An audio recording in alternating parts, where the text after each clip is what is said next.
What's going on, Drinking Buddies? Brand new podcast coming right at you, but you know what we got to do first? We got to do those things that generate a little revenue. First and foremost, we are brought to you by the Patreon at patreon.com/MattSlayer. Do you want to support this show?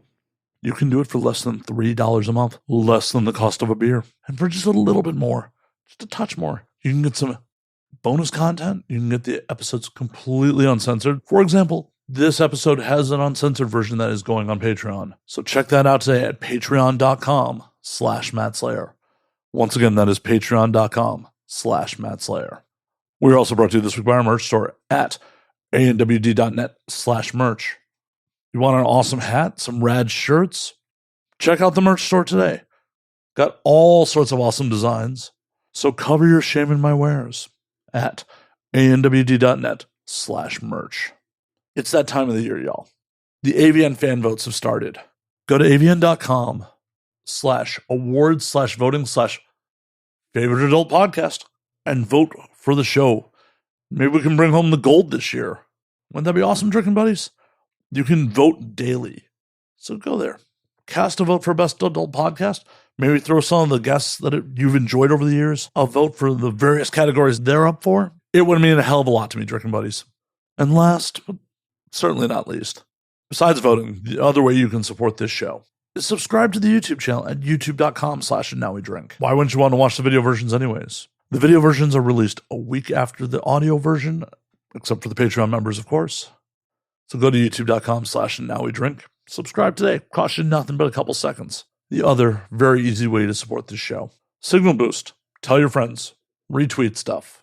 Just spread the word. Really that easy, Drinking Buddies. I appreciate the hell out of you. Let's get on with the show. My guest this week, awesome MILF performer, Justine Jakobs. Justine's great. This, by the end of it, was a pretty drunk episode. Justine does not normally drink. And yeah, she gets loose. A lot of fun stories, a lot of craziness, just a lot of very, very honest talk from Justine. I enjoyed the hell out of this episode. I hope you do too. So sit back, relax, pop a cold one, and enjoy, Drinking Buddies. When aliens come to take over, they look at us like we're out of our minds now. We're gonna galactic makeover. And now we're thinking that they just might be right. I cannot wait for this whole world to end. I'm gonna break out the bottle with my friends. I think they'll tell the best stories when we're gone. And now we drink. How the hell are you? Amazing. How are you? Doing well. Thank you for braving LAX traffic to be here tonight. I'm from Houston. I can handle it. It's really similar. A lot of people who don't know how the hell to drive, and you just got to be on edge the whole time. Just like, oh God, is this person drunk or they just not know what they're doing? I'm just more aggressive. I'm like, get out of my way. Like this guy, bogey on the left. I think my driving instructor used to like call it like bogeys. And yeah, it's. Is he the Air Force or something? I want to be, definitely. But, you know, it's more of a hyper vigilant type of situation. So, I mean, that's definitely what you got to do here in LA because people are just not fucking paying attention. yeah, I've noticed. There's a lot of walking in the streets and, you know, things like that I have to contend with. So, oh, yeah. I feel very prepared from, you know, all my experience driving in Houston and Austin, where a lot of California people go to ruin the state of Texas. Yeah. It's kind of our jam these days. Drive property rates, values up. Oh, I know. All my friends that live in Austin hate Californians. They're just like, I can't afford to buy a house now. My favorite, though, is when they go through the summers and they're like, it's 100 degrees. Like, why is it so hot? And it just makes me laugh because I don't know what they were expecting. California weather, obviously. It's cold here. It's cold as AF here. I absolutely hate it. You can definitely swear if you want. It's fucking way too cold. I cannot handle being in the summer and having to wear like a jacket at night, you know, because I prefer in Texas, like I don't have to wear pants most of the year. You know, even now in Texas, it's 75 degrees, like during the day. I mean, it was 80 during the day here earlier. I know, I love that. But then every night you got to bundle back up and, putting clothes on and then having like the beach, having to wear a wetsuit at the beach. That's just like, why? I come from places where in Austin, you can legally be topless. So, I'd much rather be topless near the water than having to wear a wetsuit because it's freezing my tits off, Well, I feel like even in the summer, you got to wear a wetsuit. In the Pacific, it's just cold, period. I don't like that. In Texas, no, it's like bathwater. It's great. I don't think I've actually ever been in a body of water in Texas, now that I think about it. Really? Yeah. Yeah, like Lake Austin, Lake Travis, like those areas are beautiful and nice and warm. Yeah. No, I've been to Austin a handful of times, never once stepped in a body of water there. I would recommend it. There's a place called like Barton Springs, and like I said, you can be like topless and like laying out there. I used to go to school at Texas State University, and there is actually a river that goes through campus, and there was a hill that was named Bikini Hill, and there was a lot of car kind of accidents that happened at that intersection that swung around, but you could like float the river like through campus and see like college girls in bikinis. It's kind of wild to me that like Texas is like, we're okay with tits. We're really conservative about a bunch of other sex shit, but tits out in public, those are cool. Austin. Yeah. Austin, like I think what's his name? Ron Swanson, the guy who From Parks and Rec. Nick Offerman, he said Austin is a dream that Texas is having. It's the most liberal. I mean, that's why I love it there. It's because it's socially very liberal, and I also don't have to pay state income tax like here in California. So you guys have things that suck too. You have legal marijuana, which I love, but at the same time, like there's benefits to being in Texas, especially tax wise, which is super nerdy to say, but when you go pay $6 a gallon and I'm paying $2.37. I have a Tesla. Yeah.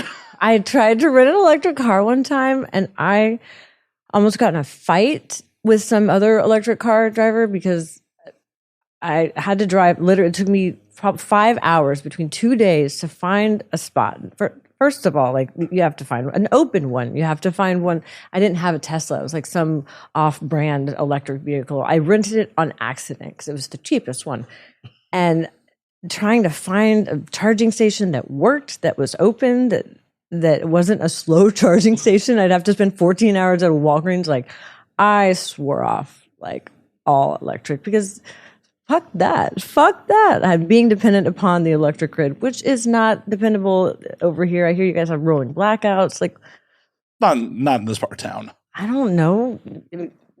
California is weird, but having to drive like wasting 5 hours, and I drove past probably 27 gas stations, and I was like, fuck, there's another one, and there's another one, and I'm about to run out of whatever this is, battery, and my dog was in the car, and like, so I ended up jacking somebody else's charging station, and then I didn't touch the car. I just pulled the thing out. It's almost done. And then the guy I cried. I was like, I'm like, I have no idea. I'm like, I'm never going to do this again. This is never happening to me again. So, especially if you're from a different place. If I'm staying at a hotel, I don't have a Tesla charging station available. So. Well, I'm definitely not road tripping in my Tesla. It's a great getting around town car. And I'm lucky that there's chargers in the garage. Right. Like if I didn't have the ability to charge at home, I would not own that car. Try it in public. Once. It fucking sucks. You have to plan your whole day. I'm going to go to Whole Foods and find the charging station and make sure it's one of the 4 that like works and is actually like not occupied by somebody for 3 fucking hours while they go pick asparagus for $8 a stalk. On the plus side, here in LA, we are pretty lousy with superchargers. They are all over the fucking place. I noticed, especially when I tried to show up to one and not a Tesla. And I didn't realize that they didn't fit, like a square peg in a round hole. I thought things would fit. Like it's like the old school. Like yeah, I noticed. Like, oh, you're an Android. Sorry, bro. Like such discrimination. You remember back in the day when like cell phones were still popular? It's like every model every year had a different fucking plug. It's like you couldn't even use last year's BlackBerry plug. I just remember like the Sidekick, and they were ridiculous. Yeah, I remember not having a cell phone. Now, those were the days. We were gods. No one knew where we were. No one could get a hold of us. Like, it was beautiful. People actually had to show up when you made plans. And nobody knew what you looked like. No, that was my favorite part. It's not having to like have 3 layers of filters and face app and like the lighting perfectly perfect and having to have your background where, you don't have dirty like socks on the floor behind you or it's not Instagram perfect. Like, it's way too much work to be perfect these days. I don't want to do it. So, well, and it's bullshit that you have to, portray yourself as perfect because we're all fucking human beings. We all have flaws. Like, none of us, even the most quote perfect person on fucking camera, isn't perfect in real life. I just think that it's really. I already have dysmorphia enough as it is, getting older and like having real things in my life like wrinkles, and I wouldn't want to be comparing myself to a filter. I don't want to feel bad. So, nor should you. And it's been like that forever. Like, Playboy back in the day fucking touched up the Playmates. Like, that was an unrealistic expectation even then. I heard that filters came from. Do you remember Glamour Shots? Yeah, no, I remember Glamour Shots. I never had them done. I think my parents would never pay for them. My dad was really cheap, but I always wanted to. They were just overly filtered, and that soft lens that really takes away any blemish or fine lines. And I really hear that filters came from. I don't really know where I heard that or if that's true at all, but that filters kind of came from that Glamour Shots type of look, and it really is true. And I don't need any more self-conscious about the way that my face is changing as I age, and little things like that, like fine lines and like a little double chin at one point that I had surgically like removed, but like so. I don't need any more shit to think about when I look in the fucking mirror. Like, no, be critical of myself. And nor should you. Like, it's fucked up that like women aren't allowed to like age gracefully. Or when they're like, "Oh, you look good for your age." Like, I'm gonna punch the first person that says to me. I'm actually not gonna do that because someone's gonna do that intentionally and try to sue me or some shit. Oh, I was gonna just do it to get the clickbait. Just have you coming across the table. No. But it's one of those things that it is something that's men are held to a different standard. It's more distinguished to have gray hair. However, women that have gray hair. I mean, how often do you see actual Hollywood women that have gray hair that go all gray and don't dye? Not until you get into like Helen Mirren age. When they're like, okay, we know by now. Yeah, like, you've been in Hollywood for 50 years. Like, you can't lie.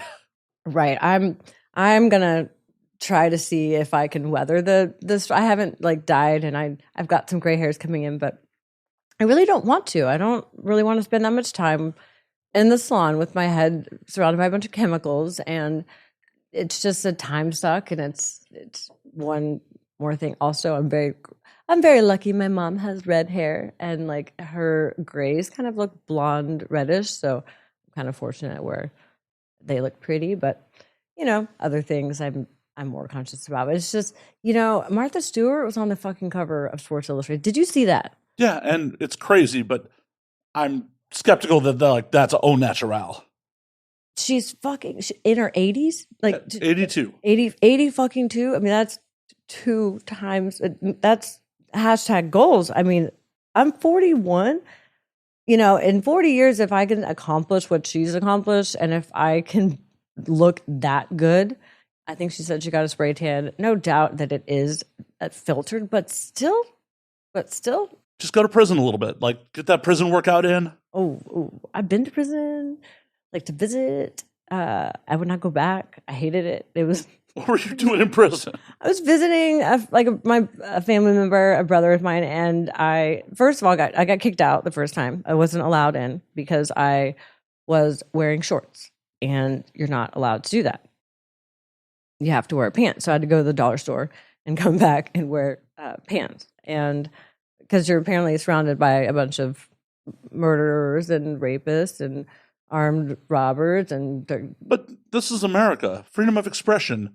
Like, they can't tell you that. Like, it's your own choice, and it's probably not advisable for you to do that, but it should be your choice if you want to do that. Nope. They said no, ma'am. And so I had to go leave, and I came back, and I'm already a socially like awkward person, and I draw a lot of attention, like because I just don't really pay attention to I've tried working on my emotional intelligence and being aware of social situations, but I just don't give a fuck what people think about me. I don't care, right? I'm not self-conscious about shit. Like if I drop stuff in the middle of and I have this dog in this crazy ass outfit, and I walk in and people are looking at me like there's some people that makes self-conscious, that makes them self-conscious. I don't give a shit. And so I go into prison, and you're allowed to bring quarters because the one thing you can do is like pay for, snacks and drinks out of the vending machines. So, it's like my first time. So I had quarters in this little plastic bag, and it was a cheap little plastic bag. And everybody else who had been multiple times to visit their loved ones had more durable bags. So I'm sitting there trying to put quarters in this machine to get a Snickers bar or some shit. And my bag breaks, and all the quarters go flying everywhere. And all of these, like, criminals, it was minimum security prison, but like people that have committed felonies, and many of them were violent crimes, they're not allowed to touch the money. So naturally, what you want to do when somebody drops something is you want to help them, right? And so the whole room was quiet while I pick up each individual quarter, while people watch me, unable to help me because they're not allowed to touch the money. So, and my brother was so fucking embarrassed. He like thought I did it on purpose to get attention, and I was like, no, I did not do that, even though it drew a lot of attention, and I do love attention. I was about to ask, are you historically attention seeking like that? I do, but not typically from people that have like done super fucked up shit to other people and are in gangs, and like prison's not a really pretty place that like super nice people typically end up, and I'm not saying anything about like whatever, but from my experience, my personal knowledge, unless you commit a really, really serious crime, right? Like murder, like something that most of the time you don't trip and fall and get into prison from having a joint. It's multiple crimes, that like my brother fucking tried to go to prison. Like it was like an actual effort, to like he got many, many chances to not go to prison. But, he learned a lot, and he's a much better person. He's a better person. He's learned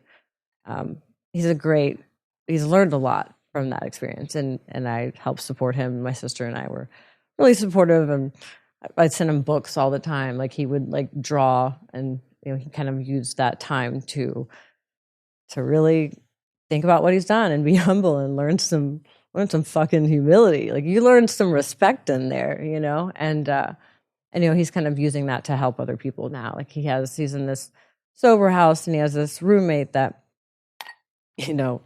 apparently it's like glorifying prison, like wants to go to, TDC, it's Texas. I'm going to have a drink because, I hear that the prison, they don't make it in toilets, they make it in the roof. But how is that, by the way? Ooh, Justine drinking an alcoholic beverage. I haven't drank in weeks, and that's actually delicious. It does not taste like alcohol.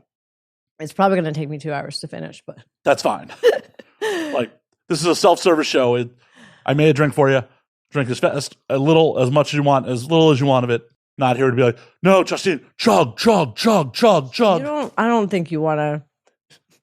Some people like seeing that side of me, and I'm like a really like nice spot, like super, like gushy. Oh my god, you're so pretty, and like let's be friends. Like I'm just really that kind of like drunk. It's kind of my friends think it's funny. I mean, I wouldn't be opposed to it. I've had much worse, drunk people on this show. Oh yeah. I'm sure. Oh yeah. I can see the bottles, like the empty bottles. No, nothing's empty. Well, maybe the Malort bottle. Yeah, and then that one, the rye. And then, okay, well, to be fair, the Calador Blanco. There's some in there. These are all the bottom of the barrel. This is backwash.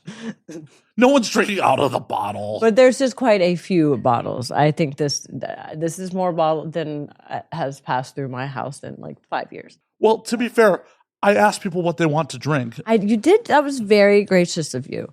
So everyone who drinks tequila wants a different fucking tequila, it seems like. I didn't even know there was this many types. I did work at an agave bar at one point in time. That was before the stripping. So I actually tried to have a normal job. Stripping's a normal job. I worked at the mall. So that was pretty, that was You were a great. stripper at the mall? No, I had stripper clients that came to my little, it was like a Forever 21 type place. And they would come buy just hundreds of dollars worth of shit, and they would open the curtains and be like, "What do you think of this?" And they'd be wearing like a skirt and nothing else. And I'd be like, "It looks, that you have your boobs are out, right? Like the skirt looks great. You want me to get you? I have 2 different ones that I think that you'd like, but yeah, that looks great." And I just admired their confidence and I admired their unabashed just presence and their expression of themselves. And I really wanted that because I wasn't that. So when I got accused of letting customers steal from that store, honestly, I was making more money. It was like kind of a commission based where every 3 months they would evaluate your pay, and based on like who said your name at the register, you would get like an increase or a decrease in pay. And after like a year and a half, I only got increases, right? And I went to the point where I was like so fucking annoying about it. Like I don't give a shit what people think about me. So I will be annoying if it means I'm making fucking money. So I learned how to say, "Oh, me llamo, so-and-so, si necesitas algo, me llamo," so I'd be like, "Si necesitas algo" means if you need anything in Spanish. And I would like learn, because there was a lot of Spanish people coming through the mall. So I'm like, I'm getting every single one of these people. And they would, by the end of their time at the mall, they'd come to the register and they'd be like, "Does anybody help you?" And like, I don't remember, but this girl, my government name, whatever, this girl, I remember that name. I don't remember anybody else. I think I talked to 5 people, but I heard her name probably 20 times. So I was making like $17, almost $18 an hour at the mall in like 2004, like 2005. Yeah, that's good fucking money. That's good money at the mall for like slinging like $20 clothes. So outside of the mall, like some manager said that this girl came up to her and said that I let them steal, which was like a big problem because they didn't have ink tags. They didn't have actual alarms, right? And I actually really cared. That was like one of my biggest things I was passionate about, like stopping and like trying to be aware of, right? And I really cared about that store. And I took it personally that I was accused of that. And then they just like suspended me and then just didn't let me come back to work. And I think they just didn't want to pay me. Oh, definitely. That much. Come on. In what world would someone rat you out if they're not already like caught? And also like what kind of fucking source? And she lets us, exactly. If I was letting them fucking steal, why would they ruin that for themselves? Right. It'd be a whole other thing of like they got arrested for shoplifting and they're like, "Yo, what's going on here?" And they're like, "That bitch helps us." They just stopped a manager when she was outside the mall to inform them of what I was doing. And it was such bullshit. But and the manager didn't like me because their sales were also affected by how much they, sold. But since they were behind the register, they could not sell as much as I could. So, or they had like a fixed pay. And I think I was making more than some of them. So they did not like that. And I was very just in your face about my sales and, they tried to put me in the front and I would be yelling across. There's nothing that they could do. They could not stop me from making sales. If this was modern America, you definitely would have a good lawsuit against them. Well, I mean, so basically, I, after that, knew the strip club that the girls were working at. That's when I decided to go work as a waitress there. It's always the story. The difference between a waitress and a dancer. 2 weeks.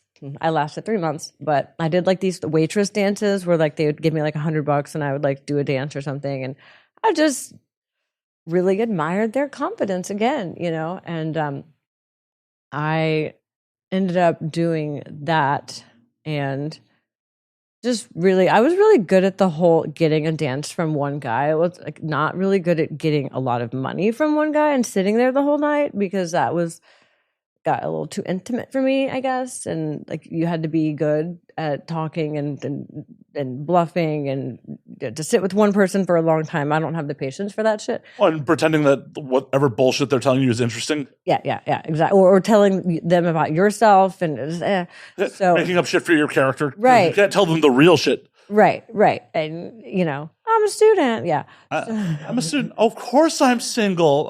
Well, I mean, no, I really was, but I just didn't really. It was too much.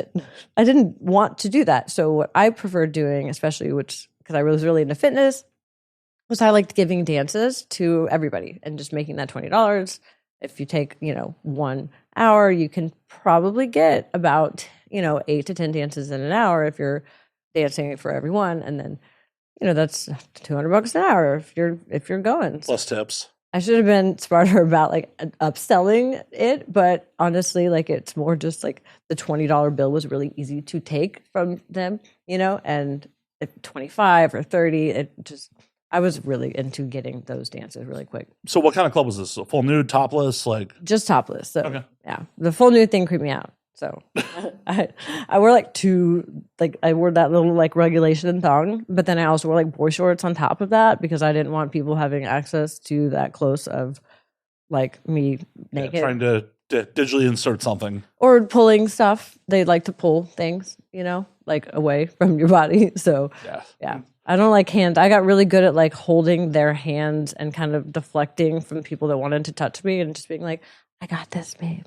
Or you let me do all the hard work, and just kind of just letting them relax because I was really good at what I did. I gave a really good lap dance and I just wanted them to sit fucking still and just be present and enjoy it, right? Because my whole thing was to be present in that moment where everybody else just melts away and you're just kind of connecting with that person. So it was more sensual and less like raw fucking, like sexualized, which is part of it, but it was more of a sensual thing to me. So as a strip club patron in my youth, I definitely in my youth, he says. Oh, in my youth.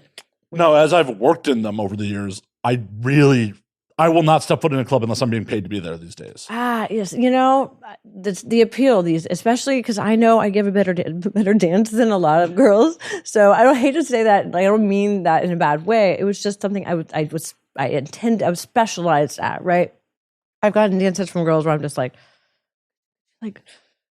fucking pretend to like make an effort. Just pretend, please, just for like shits and giggles because I'm giving you fucking money, bitch. Like, and I picked you, and I don't really. It annoys me. It's like if you go out to a restaurant and you can do better. Definitely. Well, I also at this point because I've seen behind the curtain, I really don't care for the transactional nature of it. Right. And it's just like in my youth, it was like, oh, this is nice. I'm paying. I know I'm window shopping. I know I'm paying for a fantasy. Yeah. But I can at least suspend disbelief. Oh, when you see the back room and you see the drama and you see the girls, they're not prettiest, like. Oh yeah, I was definitely out on the road with a girl in Philly, and my feature chose a song that one of the house girls normally came out to, and they almost fought. Oh, fighting? Yeah, big no. Right. Fighting and stealing, big no. Well, but also fighting with the feature. Oh, no, yeah. Like, it was a whole to do. Like, the house girl was talking shit about my feature because she came out to her song, and my feature is actually the one who almost instigated the fight. She came out of the dressing room like, bitch, I can hear you. It's very like high school type of mentality, and very, very territorial. Like there's the queens and there's the girls that have their own lockers, right? And, I was kind of a regular, but I kind of came in and did my own thing. I didn't do my makeup there, right? I like to like get fucking stoned and shit and like show up like reeking like the valet guys would be like, smells good in there. And like, I'm like, yeah, man. I'm, and I had my hair and makeup done because I would like have to get really stoned in order to go be in that environment. And so I just kind of kept to myself and I went out and worked and I didn't like talk to the girls because that doesn't make me money, right? So if I wasn't dancing, then I was back in the back and then I would go back out and I would dance. Like I never hung out and like chatted with the girls at the tables and like waited for the guys to get drunk enough to drink. I would be like dancing for the dudes, and then I would go over there when they were ready. So I was very calculated about it. Sounds like you'd kill it in Vegas, because that's the Vegas house girl move. It's just like dance, like no role play, no bullshit. Yeah. Like dance, no. All right, on to the next. Dance, no. Yeah. I hate strip clubs in Vegas so fucking much. I did work at I did work at a couple of strip clubs in Vegas, and yeah. It was good money, but I made good money back in Texas too, and I didn't have to deal with all of the extra like regulations and all of like you have to come at a certain time, you leave at a certain time. Like fuck that. Like I want to be able Sheriff's card. Like yeah, there's all sorts of extra steps that I had to take, and I think I still owe taxes in Nevada. Like there's no income tax there. Well, no, I think there was something that like I was supposed to pay because I had this card, and like, oh yeah, for the sheriff's card and shit. Yeah, something like that, and I just never did, and so I don't. So come and take it. Whatever. So let me see you taken out in handcuffs at AVN this year for the back taxes. Yeah, bro. I'm not. My residence isn't there. I live in Texas. They don't care. They're like, oh, we're getting no. Come and get me. Come and get him. Come and take it. Out of my cold dead hands. Yeah. There's we have gun shows, right? We don't have to register them. So well, speaking of which, that used to be wild because AVN for a number of years was at the same time as SHOT Show. Oh.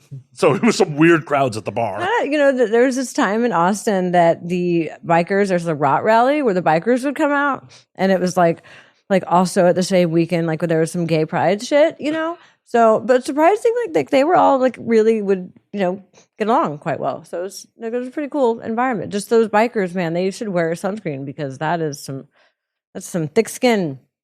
They got there. There's definitely some sun damage happening. Yeah, but you need that in case rocks hit you in the face. Oh my God. It's so loud. It's mainly the noise of those bikes. Like if anything over 80 decibels for that over 10 minutes is damaging your hearing, which I know, nerd, whatever. I'm a metalhead. I'm well aware. Yeah, I can hear everything. I have to wear earplugs to go to bed. I was in Miami. Like that whole fucking city is way too loud. Way too fucking loud. I had to wear earplugs to bed like every night. Like yeah, it's crazy. I can hear everything. So yeah, a lot of loud metal shows in my youth. Like, I know it's bad because back in the day, I'd go to a metal show and the swan song of like, yeah, for the whole next day. Yeah, that doesn't happen when I go to shows anymore.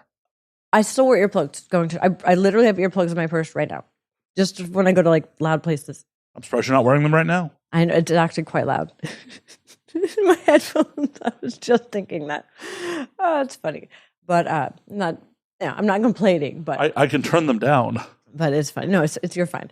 But it's funny because. Well, I don't want to cause you hearing loss. Like not that loud, but like people. I can get louder. Don't worry. People always get annoyed because I have the like closed captioning on, and they're like, "I can't hear it." I'm like.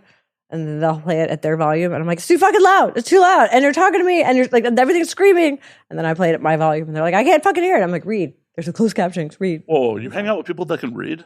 Wow, you are a nerd. Nerd. I know, right? I know. Like, what am I going to tell you? I can solve a Rubik's Cube because holy shit. Like, I'm going to get fast? Food out of here. And who cares how fast? Who gives a shit how fast I can solve a fucking Rubik's Cube? I mean, that's impressive. Period. But Period. There are motherfuckers on the internet. Period. You know what? Because I'm not going to do because anytime I try to do it in a certain period of time, there's like a couple like patterns, right? That like I get kind of stuck on still. And there's a couple patterns where like I can literally, I have like 30 moves where I can like look you in the fucking eye and then throw it to you and it's fucking finished, right? Because I'm like, oh yeah, this is the 2-step and this is the one, whatever. So there's times where I can't do it in 5 minutes. I can usually do it in about 5 minutes. But I have an OnlyFans pitch for you. You should solve a Rubik's Cube while riding someone. That's actually a good idea. Oh, would you think I was going to have a bad idea? Really good fucking idea. Like like a free use, like nerd shit. Yeah. Just like, hold on, I'm not done yet. You can't come until I solve this. No coming until I solve. That's actually a really good idea. I love that you were really skeptical. Like, oh, he's about to give me a horrible idea, and then you're like, oh, wait a minute. Well, I thought it was going to be a plain idea, like like solve Rubik's Cube naked. Like, which I'm like, okay, I can. I was thinking that's where it was going, but. Add the element of fucking somebody. Yeah, like I'm not that mundane. Oh yeah, boobies in a Rubik's Cube. Ooh. No, but like, and then they're like, oh nope, you're not allowed to. Wait, and then he's gonna be like, bitch, I thought you said you were smart. Yeah, it'd be fucking amazing, and no one else is making that content. That's so funny. Yeah. I like that idea. Yeah, I was gonna. It's all yours. Well, I would like to see another porn girl solve a Rubik's Cube. No, I mean I know there's fucking smart bitches out there. I'm not gonna say that, but I'd like to see one of the new generations of people that do TikTok solve a fucking Rubik's Cube, because that's a whole different level of hand-eye coordination. Those dances, oh, so stupid. They're so fucking stupid. They're so fucking stupid. I mean, but you know what? Like, I make money out of nothing. Good for you. Good. I applaud the people that can figure out how to do that and make a fucking living. This world is changing, and being adaptable is really important, right? And my dad never believed you could make a fucking living playing video games on Twitch. He told my little brother like that he couldn't. He was like one of the top gamers on the Call of Duty with the zombies. Okay. And he was really fucking good at it. Where I think he was offered something by some company, and my dad's like, "No, that's not a viable option." It's like, bro, this world, it is, and he could have made money on that. That could have been a whole different whatever. There's different dimensions type shit, right? You know, in multiverse. In a motherfucking multiverse, he's doing that, you know? In a multiverse, he's the famous sibling? Oh, I'm probably pretty sure I would still do something. You're like, no. I would still do something, yeah. Righteous. I'm a free fucking spirit, man. You know, this is not a phase, right? This is not like I'm trying to rebel. This is who I am, you know, as a person. So yeah, I'm pretty sure your brain's fully formed, and this is who you are. Yes. I'm past 25, so your brain is fully cooked. Yeah. And I didn't start doing drugs until like later, and like I started like smoking weed when I was like 19. So you know, I allowed. Slacker. I'm coming from a place where like Austin, which is funny that it's actually like decriminalized in some places, and I definitely make sure to procure. When I'm here, you can legally just take it through LAX. Like you don't even have to hide it, right? I have been stopped by actually the LAPD at the airport at LAX because I knew that was the case, right? So my dumbass, right, or courageous or not giving a fuck ass, I don't know, one of those asses, put in a gallon Ziploc bag a dirty pipe, a quarter of weed in a bag, and a bag of edibles. Through the and put it on the TSA thing and just put it through the not just like that. And they stopped me and they were just like, oh, like not even trying to hide it, and I had like definitely more than the legal limit, like in other places. Like I have these little stizzy pods, that I'll bring, and I normally bring stuff I can't get in Texas, like bubble hash, and like infused keef joints and stuff like that. So I definitely had things that were not, if I would have been searched, would not have been good. But they just were like, did you pack your own bag, ma'am? I'm like, haphazardly, but yes, I did. And do you know the legal limit? And I said, it's 28 grams of flour and 8 grams of concentrates. And they went and they just looked, hands in the pockets, and then just looked, and they were like, okay. They didn't touch a thing. And I was like, yeah, they don't get paid enough to actually deal with that headache. Like the FBI is sitting there trying to stop people with fucking joints. It's a definitely personal quantity. And my dumbass was just like, I want to eat these peanut butter cups on the plane. Like here's a dirty pipe. I want to bring it back because I'm a conservationist. I'm like, reduce, reuse, recycle. Like it's California, bitches. Y'all are all about recycling and your fucking biodegradable type shit and bring your own bag. Stupid paper straws. Nobody likes paper straws. Fuck turtles. I mean, fuck them. I honestly usually have my own straws. Like I actually have like portable straws that I can bring places, and that's fine. Like those I bring are fine. my own. I bring my own water like everywhere. I have a Yeti cup I bring because it's Texas. It gets fucking hot. I bring my Yeti cup everywhere. I refill that shit. Like I'd hate plastic bottles. I have like a boycott against plastic bottles, like drinking water. So I never have. I have the filters, RO filters in my house, so I just refuse to carry bottles of water. They're not good for you. I mean, when we talk about the fucking turtles, no, fuck them. Fuck those turtles. Maybe fuck the turtles, but like the rest of the fucking animals in the entire world and all that plastic shit. And I used to like cut when you get like a Coke like 6-pack, right? And they have like the rings, and I would cut the rings with the. Aww. And I'm the kind of person I like to turn off all the lights and make sure Honestly, I'm just jealous. Turtles are going to outlive us both. Will they though? Cockroaches will for damn sure. Well, I mean, like individual turtles, they live to be over 100. I mean, in this fucking environment though, like what humans are doing to this world, I don't know about that. I don't know. So Well, yeah, but that affects us too. Like, I don't think I'm making it to 82. So I do biohacking type shit, which is really also nerdy. And it also kind of sounds bougie. I'm a biohacker. Like I just use kind of science and technology to try to minimize the cognitive and physical decline that is inevitable through our bodies, right? And the things like just simple shit that's cheap, right? Like going outside and bare feet and spending 20 minutes of the morning before noon with your eyes exposed to natural sunlight just to adjust your circadian rhythms. And I mean, you have to be up before noon to do that. yeah, well, I don't know about you, but like I have some sleep fucking itch. I have no problem getting up. It's going to sleep that's a pain in the ass for me. I have both. So, well, these fucking screens and like the circadian rhythm being off. Oh, I basically sleep in an editing bay. Like my computer, my 3-monitor computer is across like my bedroom from me. Okay, so there's these thing called blue light glasses. Highly recommend. Oh yeah. Also, I have blackout curtains in there that I never open. So, But having those lights against, you know, you can. I have an aunt that has night blindness now because she used to be like an airline, like a flight attendant, right? And she would watch these like bright screens and this Kindle, you know, in the dark ass plane. And now she can't fucking see, and she drives at night, and she can't see shit. So my dad can't hear, my fucking aunt can't see. So all these irreversible things. what? What'd you say? When I hear that word, What? Huh? Who's there? what? There's ambient noise. There's somebody playing Mexican music in the background. I can't hear you talking across from me like that. I do not want to deal with that shit. You know, I'm already having to deal with everything else natural. Might as well not have self-inflicted shit that happens because I'm a dumbass. See, I just high mileage vehicle here. Just I'm the kind of person that if I'm going to go out and like party or whatever, and like I will do an IV beforehand so that it minimizes the actual like hangover and the effects of like whatever I'm doing to my body, lack of sleep, you know, going out and drinking and, you know, not eating good food and all of that. I like to be prepared for the trauma that I'm going to put my body through. see, my body's used to it. I rarely get hangovers. That is crazy. That is crazy. I hear you get used to it, but I don't know. My body is like, oh yeah, we're gonna fuck you, fuck you, bitch. We're gonna. And speaking of like just being in like porn and stuff, just being. I was in Miami and just being in a different like schedule, being in a different like environment, and like being with different people.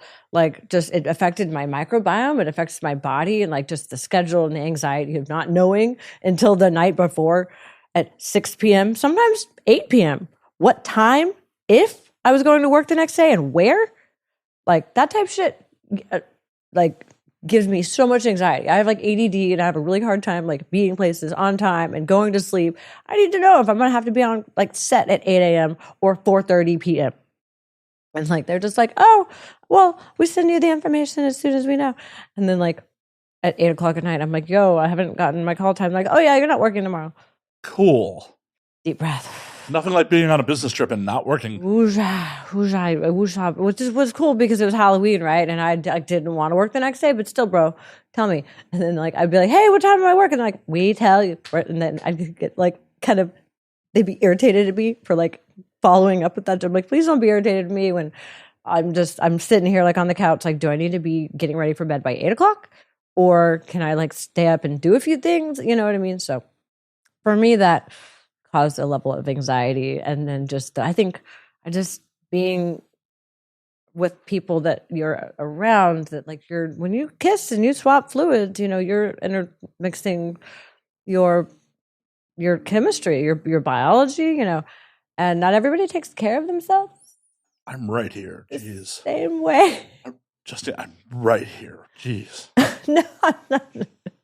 Like, but like, you know, there's people that don't eat well, that don't take care of their bodies, and you know, I mean, I'm drinking too, bro. I'm like sitting here, I'm like, just fucking with you. weed, you know, like I have a jar of kimchi in my fucking fridge. That shit is good for you. I know. Yeah, I mean, you have to have a schedule if you have a schedule. But some people are just they're not as conscious of it. So, and instead of trying to control the rest of the world, I just limit my exposure to it. Right. So, I mean, that's all you can do. Yeah. The rest of the world's beyond your fucking control. Yeah, like I love fucking free sex and all that type of shit, but I at this point in my life am being just more picky about like making sure people have tests and making sure that that my safety and theirs, because it's also about my pleasure, right? And like some dude's not going to give a shit if I get off, then why do I want to fuck them? Because like that's pointless for me. How is your offset sex life?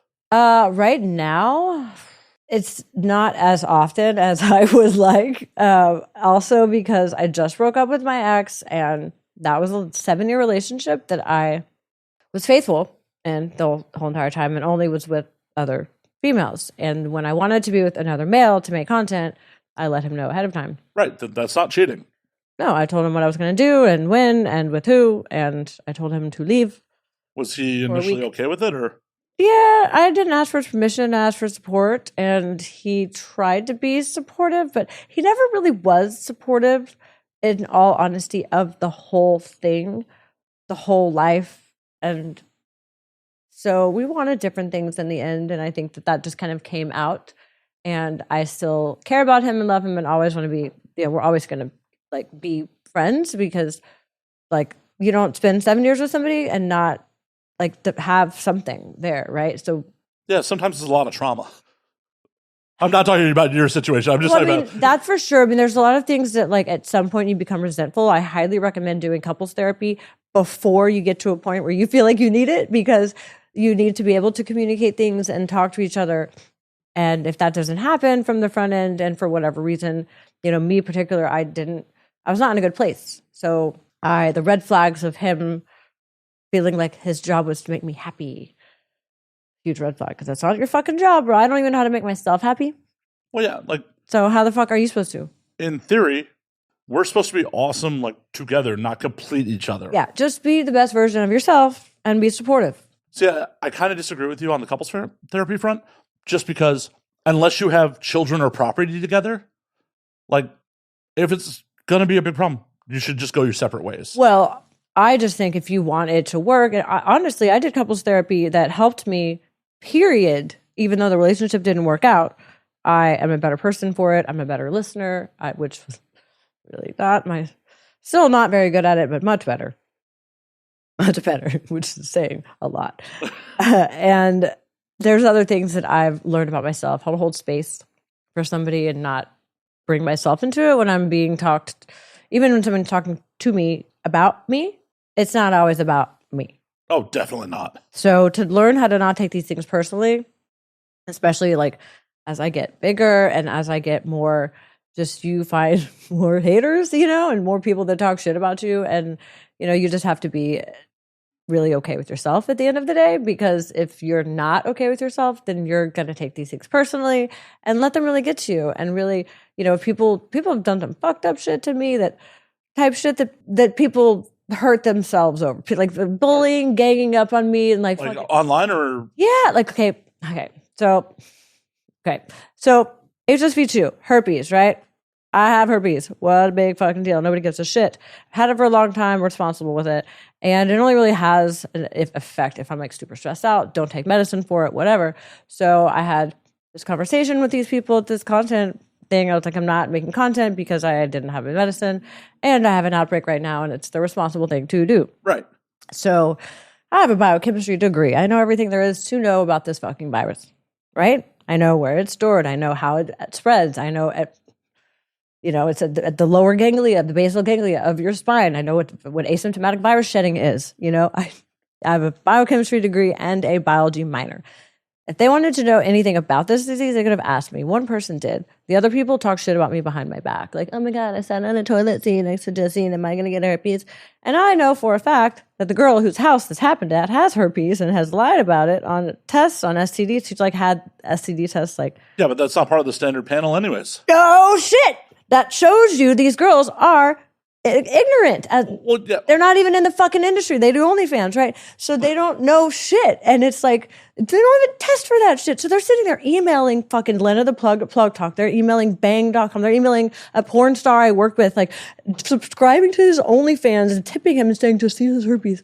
And he's like, you told me about this when we started. And also, I borrowed a cyclovir from you because we all fucking have it.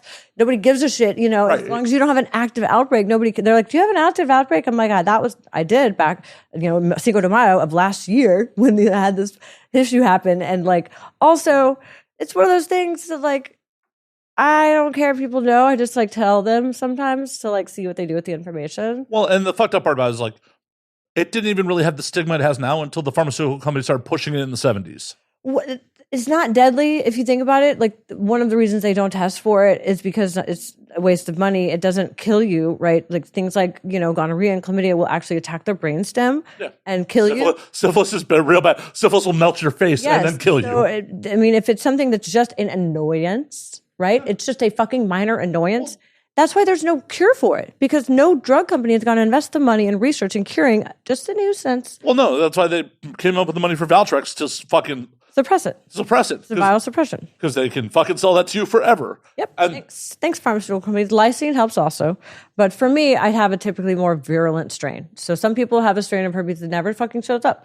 Some people, like me, if I am stressed, if I don't sleep, if I'm traveling, or like just getting, like even in porn, if I have my dosage whenever I'm like making scenes, just because there's a lot more trauma going on. If you're on your period type shit, there's a lot of variables. But it's just one of those things that like, so they were fucking on my Twitter, and I would get messages from like Jesse Jones and like the people from Plug Talk, like, do you have an active outbreak? And I'm just like, bro, like this is shit that if you do that to somebody else, you are not in a good place. Right? Right. And like also like I cried about like one day I was at the gym and I like cried, and then I was just like, man, like that fucking sucks, because I thought they were my friends. You know, I went to like visit them. I was in their circle, and then they did this to me. I'm like, what kind of community is that?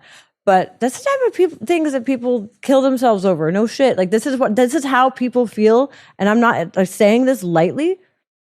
That's how why people feel so isolating in a fucking industry, and to be ganged up on and kicked out of and banished from your fucking network because of some shit like that, and then some other stupid shit that went down that nobody asked me my side of it. Well, on top of it, it's not like you chose to do this. I was sexually assaulted, and I had herpes from a sexual assault that some dude stuck his dick in me without consent, without a condom, and I literally. Nobody fucking asked that. You know what I mean? Like, that's fucking horrible. Right. I mean, I'm over it because it fucking happened, and like I was, you know, it happened, right? So there's nothing, and he didn't mean that, right? But like we've been fucking, he had condoms and he couldn't keep whatever, and like I just thought it was pimples, and I didn't, and I told him to stop after he did it, but it was just like, I told you like 17 times I didn't want to have sex without a condom, and you did it anyways.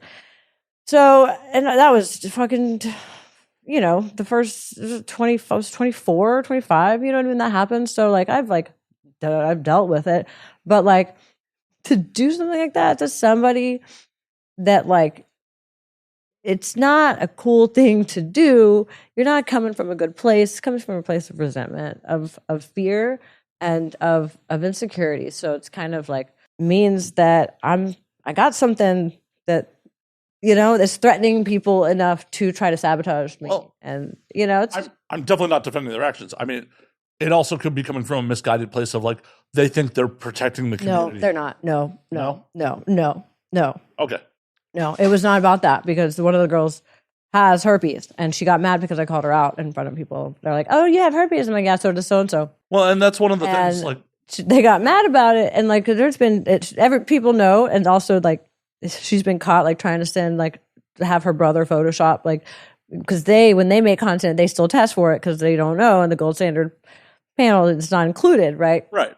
So they're just uneducated. So it's one of those things that like that happened to me, and I've kind of segued out of that little crabs in a bucket type of scarcity mindset, and like where you have to tear somebody else down in order to build yourself up. And I'm just trying to stay in my own lane and just do my thing. And I broke up with my ex, and I'm actually like being able to explore sexually, like, and do things like porn and have fun, and I'm good at it, and I'm having fun with it, and I'm meeting really cool people, and I'm getting to make these decisions my own, and I'm, you know, I don't. It's sad to not have those connections I thought were my friends, and to have that like daily where I'm interacting with people. So I'm having to build up other networks. But you will, and Cut honestly, the grass. right. And it's honestly good that the trash saw itself out early. Yeah. Could you imagine being friends with these people 5, 10 years? I'm trying to help them and give them things. Like one of the girls actually signed up under me. I made $50,000 off of her on OnlyFans because I taught her. Like I gave her. I have a sales background, so I taught her a lot. When I got her out from underneath some other dude, you know, said you don't need to have him take 30% of your money or whatever. And it's funny because she's like, nobody helped me when I started OnlyFans. And I'm like, oh, really? Because I have $50,000, you know, that proves that, you know, that you did get help. But, you know, it's fine because I know my worth, I know my value, and I know what I add to the world. And I know that I have something special. And if other people feel the need to do that to me, you know, that's on them. 100%. That's not on me. So, and it also shows me like, man, like I must be special. Like you guys like fucking feel the need to tear me down and like literally email Plug Talk so I don't get on this because they knew I was going on the show and they didn't want me to, I guess. So they're like trying to email to try to like talk shit about me so I don't get like cast or whatever. And it's like, man, Adam was so fucking cool. Whenever he like introduced me to the podcast, he was like, and we got an old friend, Justine. You know, she was back and went to No Jumper, and then she was funny and she was sexy, and you know, she wanted to reach out to do Plug Talk, and we said okay. I'm like, I felt so made me feel good. You know, like that made me feel like, you know, there are people out there that do see and recognize that, you know, the good that I'm trying to, you know, bring, that I try to make people feel comfortable. I want to be a part of things, and I want to be a positive light in the world, right? So, you know, I'm not here for the drama. I'm here for the good stuff, you know. One of the advantages of getting into the industry as a fucking fully fledged adult who has lived their fucking life. To be honest, if I would have gotten in porn earlier in life, I don't know if I could have handled it. Like, fucking for real, I think I would have gotten fucking swept the fuck away. I would have been swept out to sea. Oh yeah, I would have gotten carried away in all of it, and I don't think could have handled. I was just not emotionally mature enough at the time. Still, my emotional intelligence is working on it. You know, like I'm smart, book smart, but emotional intelligence, that's a whole nother aspect. But it can be learned. It can be, but also, if you had gotten in at 21, that was the heyday of Vivid Girls, and it was a completely different fucking industry. Like I said, don't know. I don't think I could have handled it. So I'm actually glad to come in at a more mature stage in my life where I'm a little bit more self-aware and I'm more self-confident and I have less just shame and guilt. I'm not letting that shit affect me anymore. And it used to affect me in a big way. Like the shame of like the guilt from feeling like that sex is wrong, or feeling like me wanting to be naked or wanting to make money in the sex industry is wrong, or like I should be guilty of it and feel ashamed of myself. So You definitely shouldn't.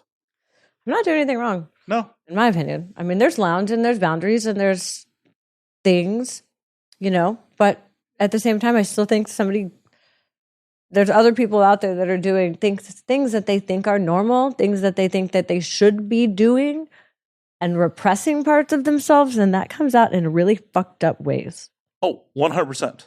Like the 50 Shades of Grey shit, like, girl, just say you don't have to like this, you know, this really predatory kind of like manipulative. 50 Shades of Grey, there was some manipulation. There was no safe words. There was no consent going into it. They really kind of did not cover that part of it. Consent is so important. But it's also a work of fiction. Like, yeah, but you shouldn't be basing anything in your life on works of fiction. The most repressed people that I fucking know are the ones that love that book. I'm like, well, yeah, because they're repressed. You like 50 Shades? I'm like, but when I said I was a stripper and that made me feel empowered, you wouldn't let me come home for Christmas for 6 years.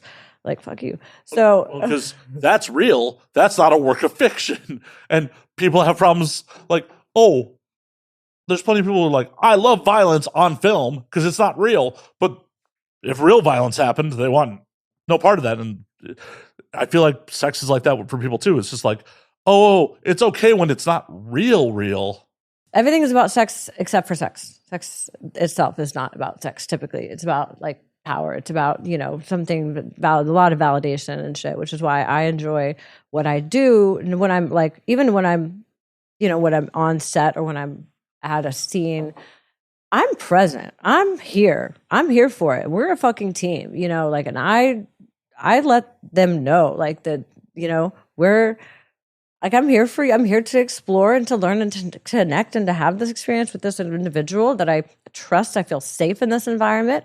I feel there's people around. I'm not going to be taken advantage of. I'm going to be taken care of, and I feel really safe in that environment. And I feel like it's really allowed me to be like able to have these sexual experiences where I'm able to do things I never did explore before. And it's just really fun and it's really enjoyable because it's in a safe place and I'm doing it the way I want to. And I'm making these decisions consciously and intentionally.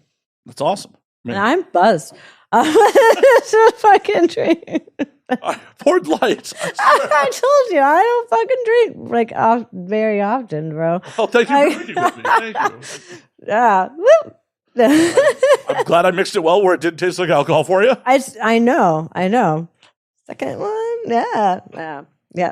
I'm probably gonna want another one. This is, look, it came in a little. I actually demanded a copper mug, and I wanted it in a copper mug, and 57.5 degrees, and I think he got the temperature pretty close too. But no, he procured a copper mug, which I'm delighted by. Yeah, I mean, I drink mules. Like, when I was like, oh, I have ginger beer, you're like, oh yeah, I'll have a ginger beer. And I'm like, do you think I keep them in the house just to drink ginger beer? I would. There's actually a bar in Austin that they used to search the girls' purses because there'd be so many instances of girls taking home. They had these, I don't know what they're called. They kind of had little freckled like pocks in them, little indentions and stuff. Like that's like the legit. Yeah, like the actual, and they were like $35 each or some shit, and girls would try to steal them. There's a bar in East Hollywood where you have to hand your ID in to get a mule. Oh yeah, no, I understand because those cups they're not cheap. Yeah, and so cute to just put it in my purse and take it out.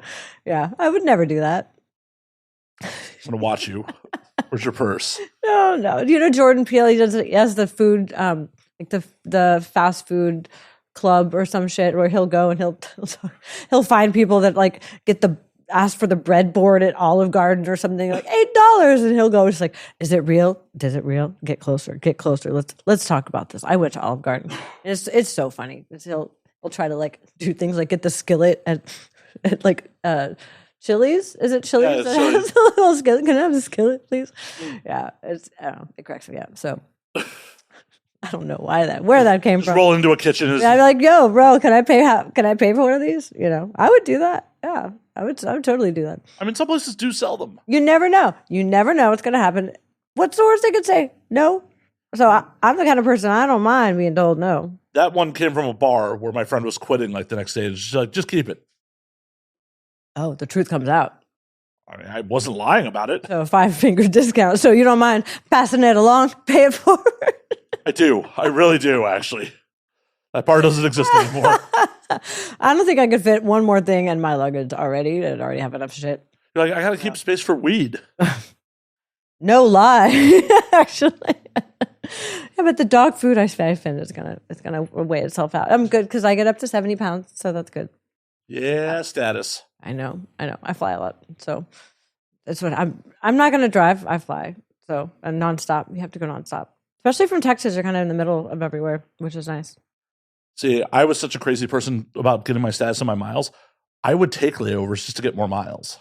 I got the credit card. I got the credit card for my business. So literally, I'm like, oh, so are we talking about business? Are we talking about OnlyFans right now? Dinner? Yeah. So talk about OnlyFans. Let's talk about. So it's going to be Christmas. So we're going to make some Christmas pay-per-views. We're going to holly jolly. Yeah. okay, I'm going to write this one off. You know what I mean? Like, am I going to a place where I'm getting my hair done for OnlyFans? We're going to write that gas off. So, I do the same shit. yeah. My accountants, they're like, okay, so what's that? Okay, what's that? Or it's all beauty and services and whatever I can finagle. And I write off this. This is No way. This is catering. Oh, It's catering for production. no, but also like it's a prop. It is actually something that you use for your production. Yeah, it legitimately is a prop for the show. Yeah, wonder what I could get up. Why do you think the show's called the Now We Drink? I'm just supporting my own drinking habits. That's great. I support my own plastic surgery habits, my own Botox habits. So you just start a YouTube channel about your Botox journey, and it's all production. Nice. Even I already write it all off, though. It's already written off. Well, okay. Well, you already got it covered. But I do want to start a YouTube channel. I'm just trying to figure out on what to do that, and have people that edit it and stuff. Because I like to make content, but then I don't want to do anything after that. I don't want to have to put it anywhere, put it together, or have to upload stuff and put it. That's all a whole hassle to me. Oh, believe me, I'm painfully aware. Editing is everybody's favorite task. Yeah. Not only do I edit for other people, I put out a weekly show. Well, it sounds like you did it to yourself, right? It doesn't mean like you caking on clients saying, I can edit for you. It sounds like he's complaining, but you kind of like it. No. It's like me doing porn and saying like, oh my God, I just get fucked way too much. Oh my God, these guys' dicks are so big. No. It's not. It's not like that. Believe me, if this show made enough money where I could pay all my bills on just doing this, I would never touch another person's content in my life. Well, clients, it's true. Well, maybe if you show some titties on here, maybe you get some more. I mean, tits have been shown on here before. Have they shown? Have they seen tits? Can they see? Yeah, I mean, see, yep. But my tits are nice though. They are very nice. My tits are nice though. Does this go on a Patreon? It does actually. Oh, so they can see it. Yep. But not if they don't have Patreon. Yep. Oh. It will be censored for YouTube. Two things. So bad that they're censored. They're so great though. No, I don't. Everybody loves them. They're amazing. Like I'm a showstopper at bars. I'm like, oh my God, you guys are getting boobs. Like, look at mine. You want to see a good example of how they're done? See, I could pull mine out and they could stay in for YouTube though. That's such fucking discrimination. That's such bullshit. It is. I disagree. And I actually, in Austin, you're legally allowed to be topless. And I had a girl one time that was like, prove it. I need a picture with a cop and no handcuffs. And I said, consider it done. And it took me a minute, but I found the right opportunity. And I had the guy with me that I told at the beginning of the night, I said, there's going to be a time where I'm going to see an opportunity to see a police officer and I want you to be ready to take a picture. And true enough, I saw one off like 6th Street. It was like on like one of those where they cordon off like the area. And he was like by himself. And this picture is so fucking epic because this dude, he's got he's got this face, right? And I'm like, so officer, so I hear that it's legally allowed to be topless in Austin. And he's like, as long as you have your genitalia and anus covered, it's legally within the parameters of the law or some shit. And I'm like, so I can do this? Pose for picture. And he's like, as long as your genitalia and your anus are covered, it's within the confines of the legal state statutes. Just said whatever shit, but just his face. It's so fucking funny. So that picture, yes, has been circulated. So I think the next one you should go for is being on the back of one of the horses topless. Ooh, then you get real close to assaulting a police officer. You get his permission to get on his horse. I don't know if I'd get permission for that, but I will try. You should try. I should try, like, officer. So what's it going to take? Well, you take your tits out first. Well, I mean, obviously the tits are out. So hoping that they make some decision. And then as long as we blur out exactly what county the horse is. You got to blur out the horse's face too. Is sheriff is deputized. Excuse me, officer. Come on, that would be an epic Do you picture. mind if I ride you topless? Yes, please. Okay. That would be an epic picture. Well, Epic. All right, consider it done. As I'm drinking. So we'll see. We'll go find. I'll do some work. I'll take some convincing. Yeah, I'll try it. Does any police officers want to throw in? Is that like illegal? Am I going to be Yeah. I mean, if the cop lets you on the horse. I know a girl who actually had like a cousin that was a cop and like let her do an OnlyFans scene. Like it was like inside of a garage, right? And they covered up the like sheriff's actual, county and stuff and all of the identifying markers. But she did a OnlyFans show as back in the cop car with a real cop car, which that's risking someone's career right there. Holy shit. No, I mean, he gave his own consent. Oh, no. I mean, he's the one risking his career. Yeah. Yeah. Well, I mean, how are they going to find out? People get pissed off at other people and be like, oh, I got the uncensored footage, motherfucker. I think they didn't blur it. They actually like taped it up. They actually covered it like hard. Right, but so it was. Still, if someone will fire you on an anonymous tip to a manager about fake shoplifting, I'm pretty sure the sheriff's department's going to investigate. Like, hey, I shot this scene in the back of one of your squad cars. It's a good thing. Is she's like some nobody that nobody really fucking likes. You know what I mean? It's like one of those like not porn girls, so like they're not really gonna like make a big like media scene of it. But I think if I did it, I would. Is there any volunteers? Do I have any volunteers, officer? Will you risk your career for me? I promise it'll be worth it. Like get the cop to go do a full panel test and obviously yes, full panel with the throat and rectal swabs and Amgen. just get it all done. Let me see that QR code. I love that. Then just take him from his horse to the bedroom. It's really funny when I have people that don't do porn or that guys that are trying to hook up with me and I make them do like an STD test. I tell them to go to talent testing and I show them the whole thing and they're like try to go through their own doctor and it's so fucking awkward because they're like, oh yeah, so they didn't have the stuff for like the throat and rectal swabs, but I'm getting that like next week and it cost me like $450. I'm like, if you would have gone to talent testing, they would have had it all there, and you would have had it all fucking done. And it would have cost you half as much. See, I test through LA County because I'm not a performer, so I don't care about fucking rapid results.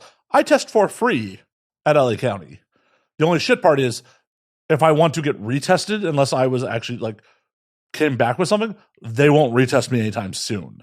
Oh, yeah. Because they're just like, dude, you were here like 2 weeks ago. I'm like, but yeah. How much fucking have you been doing?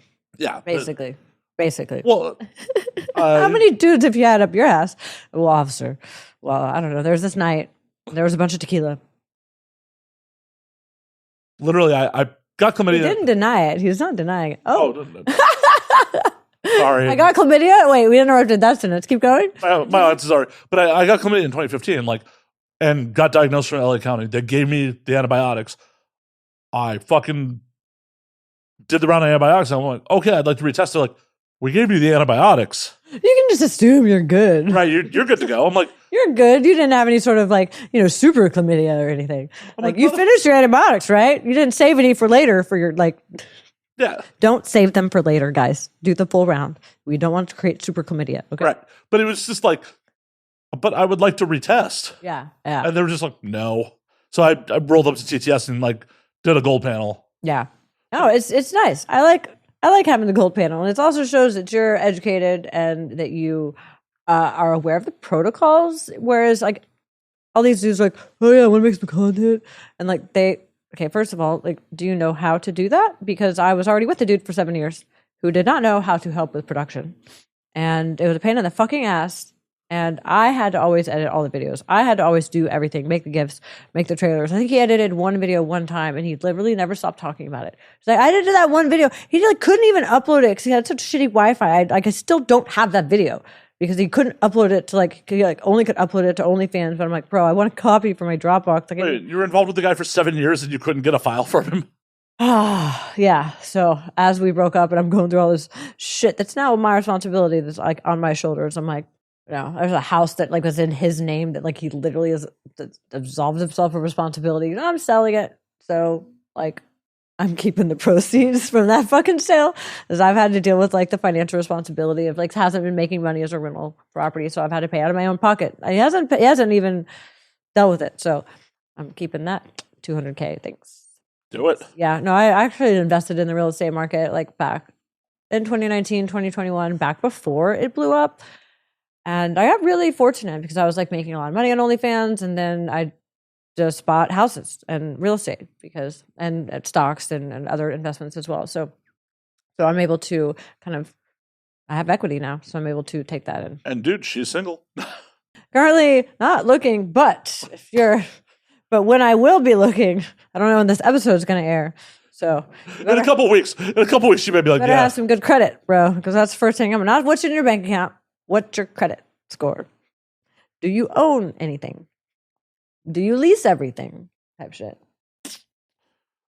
Also, are you going to make me be monogamous? Because that's a deal breaker.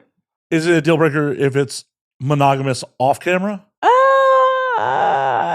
We just need to be able to talk about it because the traditional life and like I understand not off camera, but also I want to have off camera sex with people as well. And there's people that I enjoy having sex with that I am not compatible with, but I still want to have sex with them. And as long as it's like within certain parameters and boundaries, as long as it's talked about beforehand. Sometimes like they might want to have sex with somebody else, you know what I mean? But like I wanted somebody that's my partner, right? That like we come home at the end of the day and we're building a life together and we're building something. Or I'll build some shit on my own. Who knows? I think you already have. Well, I mean that's what my dad told us. Like I was like, trying to depend on my ex and rely on him for stuff, and I'm realizing that it's all falling on my shoulders. And he's like, he tells me, I'm gonna give you some advice. Just assume that it all falls on your shoulders. Always. I'm like, thanks, Dad. I mean, that's good advice. It's great advice. My dad is fucking great advice. I actually called him yesterday, and like people think that all girls in this industry have terrible, daddy issues type shit. I might have some daddy issues when it comes to approval, like because his approval was conditional, his love was not. So I don't have any issues with, I know my fucking dad loves me. He doesn't love what I do. I think at this point he's proud because of what I've made and what I've done with the money and who I have integrity within myself, and he knows that, right?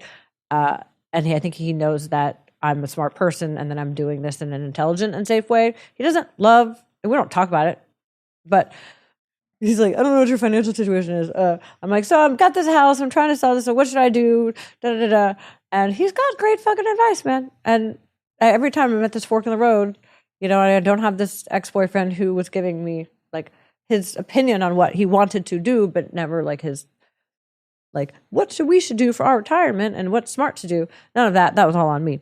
Does he just lack follow through, or? I think he was just so in his head. He was so like terrified of like just living in the present fucking moment, and he didn't know him. He lost a sense of himself and his own self-identity when he left his job to come help me. And he just never really knew when he was doing a good job, because it's really not always a direct correlation when you're building something, or if you're in construction. Like he was like a lineman, like he built things. So when he was done building something, he could see that it was finished. And that made you feel good. Right. He measured twice, cut once. It's less tangible in an industry where you might do something now that might pay off 6 months from now, or it might not. Well, and it's an industry where it's subjective. Yes, it's very subjective, and it's not always a direct correlation that you can see, a linear correlation. Like sometimes it's over the course of time, you were consistent, and then you start doing well. You're like, what did I do yesterday or last month? No, it's like what you've been doing the past 6 months. Or 5 years, even. Or something that's completely out of your control. Like you could do a scene with some newbie male talent today, and it's a good scene and all, but because this dude has no reputation, no one knows who he is, it does okay numbers on OnlyFans. 5 years down the road, he's a fucking star, and people come back to that scene and like, oh shit, that was a super hot scene, and out of your control, and you get a bunch of money from it. Right.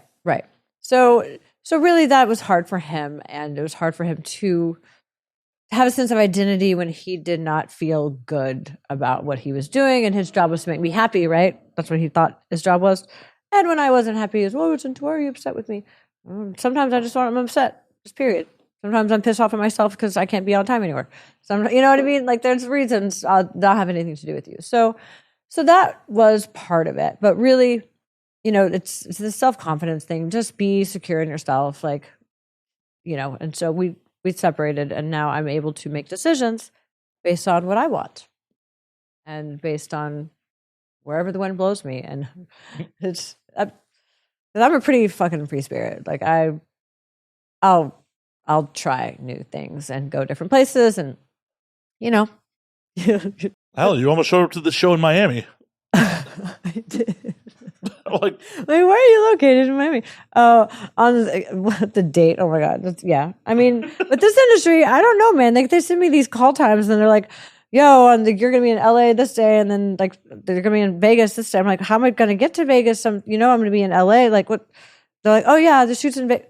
Bro, it didn't even have a date on this email. Like, like you guys are killing me. Like you're going to cause me to have a gray hair type, like more gray hair. I don't know. Like, but I was just laughing about it. I'm like, no, I'm quite in LA. I didn't, and now I ask from now on when I talk to people, I'm like, where are you guys located physically? If I have to show up somewhere, is it going to be in the 500-mile radius? But you're here now. That's made it happen. Right. I'm here. You got off a plane and directly came here. I'm impressed about that. I do that. Actually, I do that. Well, fine. I'm less impressed then. If I do what I say I'm going to do, you know what I mean? That's important to me. So. Oh yeah. The last minute text when you were like, "Oh, I'm running late." Like when your name popped up, I'm like, "Oh shit, is she canceling?" Like. No, I was just like, I don't know if I'll be there exactly by 7, and if I do, I'm not going to be able to put makeup on because I was not going to put makeup on in that car driving, which I was really like, in Houston, I would because like the roads are like straighter, right? Not here, no. And there's less turns in it. I'm like, okay, I'm going like 70 miles an hour over the next like 20 miles, whereas here it's, and then people are turning left, people are turning right, and there's homeless people trying to, So I was like, I'm going to wait until I get there and put makeup on. But no, I don't like to cancel. That's when he's been in the industry for a while. Like, I always just kind of expect it. Right. I was a stripper for a long time, so wrangling those girls to do anything is good luck. Oh, I know. I know. But in this industry and what I'm doing with OnlyFans is it's really difficult if you don't have consistency. If you're not a fucking adult sometimes in your life, then it's not really, you're not really going to either be successful or going to be able to maintain that success. I wholeheartedly agree. But I have to plan my schedule around that people are not going to necessarily be adults and not necessarily be professional. Yeah. That's why I keep multiple episodes in the can. It's like smart. Well, because your demographic that you're working with. Yeah. So you have to measure twice, cut once. So it's something I've done since the show launched in 2016. There's always been 3 to 5 episodes in the can, always. Yeah, like, I start to get nervous and panicky when I don't have 3. Like if I'm down to oh shit, I only have next week's episode. Yeah. I get that. Stacking content is really important. So I really do. I cannot believe I finished this. I'm gonna have to have another one. Yeah. You want another one? Yes, I do want another one. Okay. Are you? Can I have another one? Would you like another yes, one? I would like another one. You're an adult. Yes, you may have another one. Can you make it for me? I guess. I don't know how to do it. Yeah. Can I show my tits? Yeah. Can I please? It's not going to work on you. I know that. Your tits are not required. Just asking nicely. Can I ask nicely for it? I already agreed to it. I literally already agreed to this. I literally already said, I will happily make you another one. You're like, can I show you my tits? I'm like, I won't say no to that, but it is not required. If anything, you're costing me more post work if I have to. Once again, I won't. I'm gonna have to blur it again. Right. Oh my God, I had to blur out all of your tits and your cuss words. No, cuss words don't get blurred. Cuss words are fine. Cuss words are fine. Profanity, violence, that's okay in America. Tits. No, nudity. You're in Texas, bitch. If you need an abortion, go to another state. Fuck, oh my God. That one thing, I think abortions are cool. I don't think that. And if I would have one, that's a whole different story. I think depending on who's getting them. But, bro, and people are in fucked up positions and they don't necessarily, I literally, yeah. It's just one of those things that, there's certain limits where it's okay to, it's just, there should be more post-birth care. If you're going to make people have babies, give them some resources after the child is born to take care of that child. You know what I mean? So, yeah. Well, I just don't think we should force people to have babies that don't want them. Or aren't in the position where that child would be having the best possible opportunities in life. That would probably be 75% of the people having children. You ever hear the Harvey Danger? So only stupid people are breeding. Yeah, flagpole sitter. Yep. We're showing our More age. than your boy. Justin, Running up the flagpole and seeing and she looks to never yet. we're 100% showing our age on that song. But it's not wrong. They're not wrong, bro. That's why I got a it's so vasectomy. fucking relevant. Why I got a vasectomy. Idiocracy was a documentary, bro. I know. My judge is so fucking. How does that man see the future? I actually gave Luke Wilson a lap dance twice, 2 separate occasions. I don't know if he would remember. He was really drunk the first time, but the second time, maybe. Probably not. Should DM slide. Like, you want to join my OnlyFans? I do love that. Where I'm on Twitter now, where I'm I'll at somebody, they're like, who's your childhood crush? And I was like, at Devin Sawa, and then he liked the post. I was like, oh, yes, knows who I am. Well, at this point, you're more famous than he is. I know. I follow his Twitter, and I'm like, bro, you're like dad life, hashtag dad life. I'm like, ooh, I met Riley Reid. He's like, I'm at the grocery store, and my wife doesn't want me to get this. I'm like, oh, okay, cool. Oh, you seem cool. I'm sure his wife would not approve of you. Odd unicorn. So I'm sure the wife would approve after I gave her a lap dance. You forget that is my specialty. As long as you're not Luke Wilson, apparently he forgets. Well, I don't know. Let's see. Maybe the third time's a charm.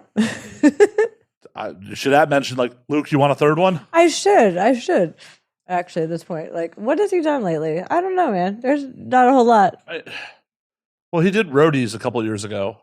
I don't know. Matthew McConaughey is in Austin. So, I actually know a girl that didn't meet him, but she was running on the same trail as he was running. Apparently, a motherfucker's fast because she was going top speed, trying to keep up with them. And then she just fell off. She couldn't apparently it's a really. Yeah, he could pay for really good personal trainers. I'm sure he is in great shape. Yeah, apparently his wedding. I heard his wedding was off the fucking hook. Where he had the best restaurants in Austin, and they had these 24-hour. You could go to any tent and go get Lambert's barbecue and go get fucking I don't remember some of the other restaurants that were there, but I've had a lot of food. So hold that thought. I had to make you a drink. There's no food, is there?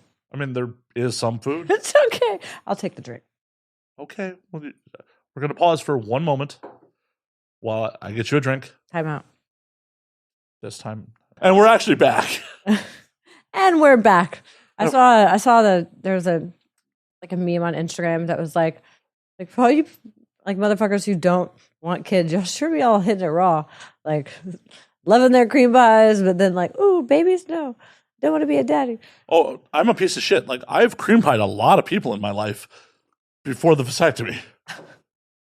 Just rolling the dice. I joked about this. I'm like, I probably should have gotten a fertility test before the vasectomy because I've never had a scare. There's a very certain small window of time that women can be pregnant, but also it is funny how people and they never ask. Can I cream pie? And they're like, are you on anything? Are you, they never ask. They never really give a shit that much. When their balls are that full, they don't really care. Generally, the question is, can I come in you? Yeah, but they don't really go any further than that. So the assumption is you don't want to be tied to me for the rest of your life. You're hoping. Oh, no. You're hoping that they're smart enough to. Now that there's all kind of there's kind of apps out there. I have the Oura Ring, which will if I'm actually gonna get lectured probably tonight, it's gonna be something kept your heart rate up last night. Literally, alcohol will jack up my heart rate. I thought it was me. Obviously, I came straight here from LAX airport. Obviously, the Matt Slayer. You gave me your phone number. So you did DM slide me first. I did. I DM slide a lot. Yo. Oh, wow. Way to make me feel special. But not everybody responds. So. Oh, cool. So you are special. I'm special to you because I actually respond. I don't DM slide that many random ass people. No. I don't think I'm random. Not random. That's what I'm saying. I don't DM slide random people. It's definitely for an intention, can we collab together? Is it mutually beneficial for both of us to interact and create some sort of content in some form that we're bringing out to the universe, and maybe somebody thinks it's interesting. Who fucking knows? I don't know. I guarantee at least 2 people will think this is interesting. Maybe 3. My mom will definitely. My mom's amazing. She's great. My parents are divorced, but my mom, You know how the unconditional like love, but the not conditional support, like the not conditional approval came from my dad.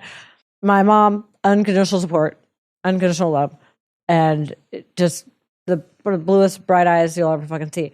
And she's great. Whenever she found out that I was doing Snapchat Premium, which I was not showing my face, right? For the first 3 years of online sex work, I didn't show my face. I was a faceless creator because, you know, my ex didn't really want me to do it, period. I do want to circle back to that real quick.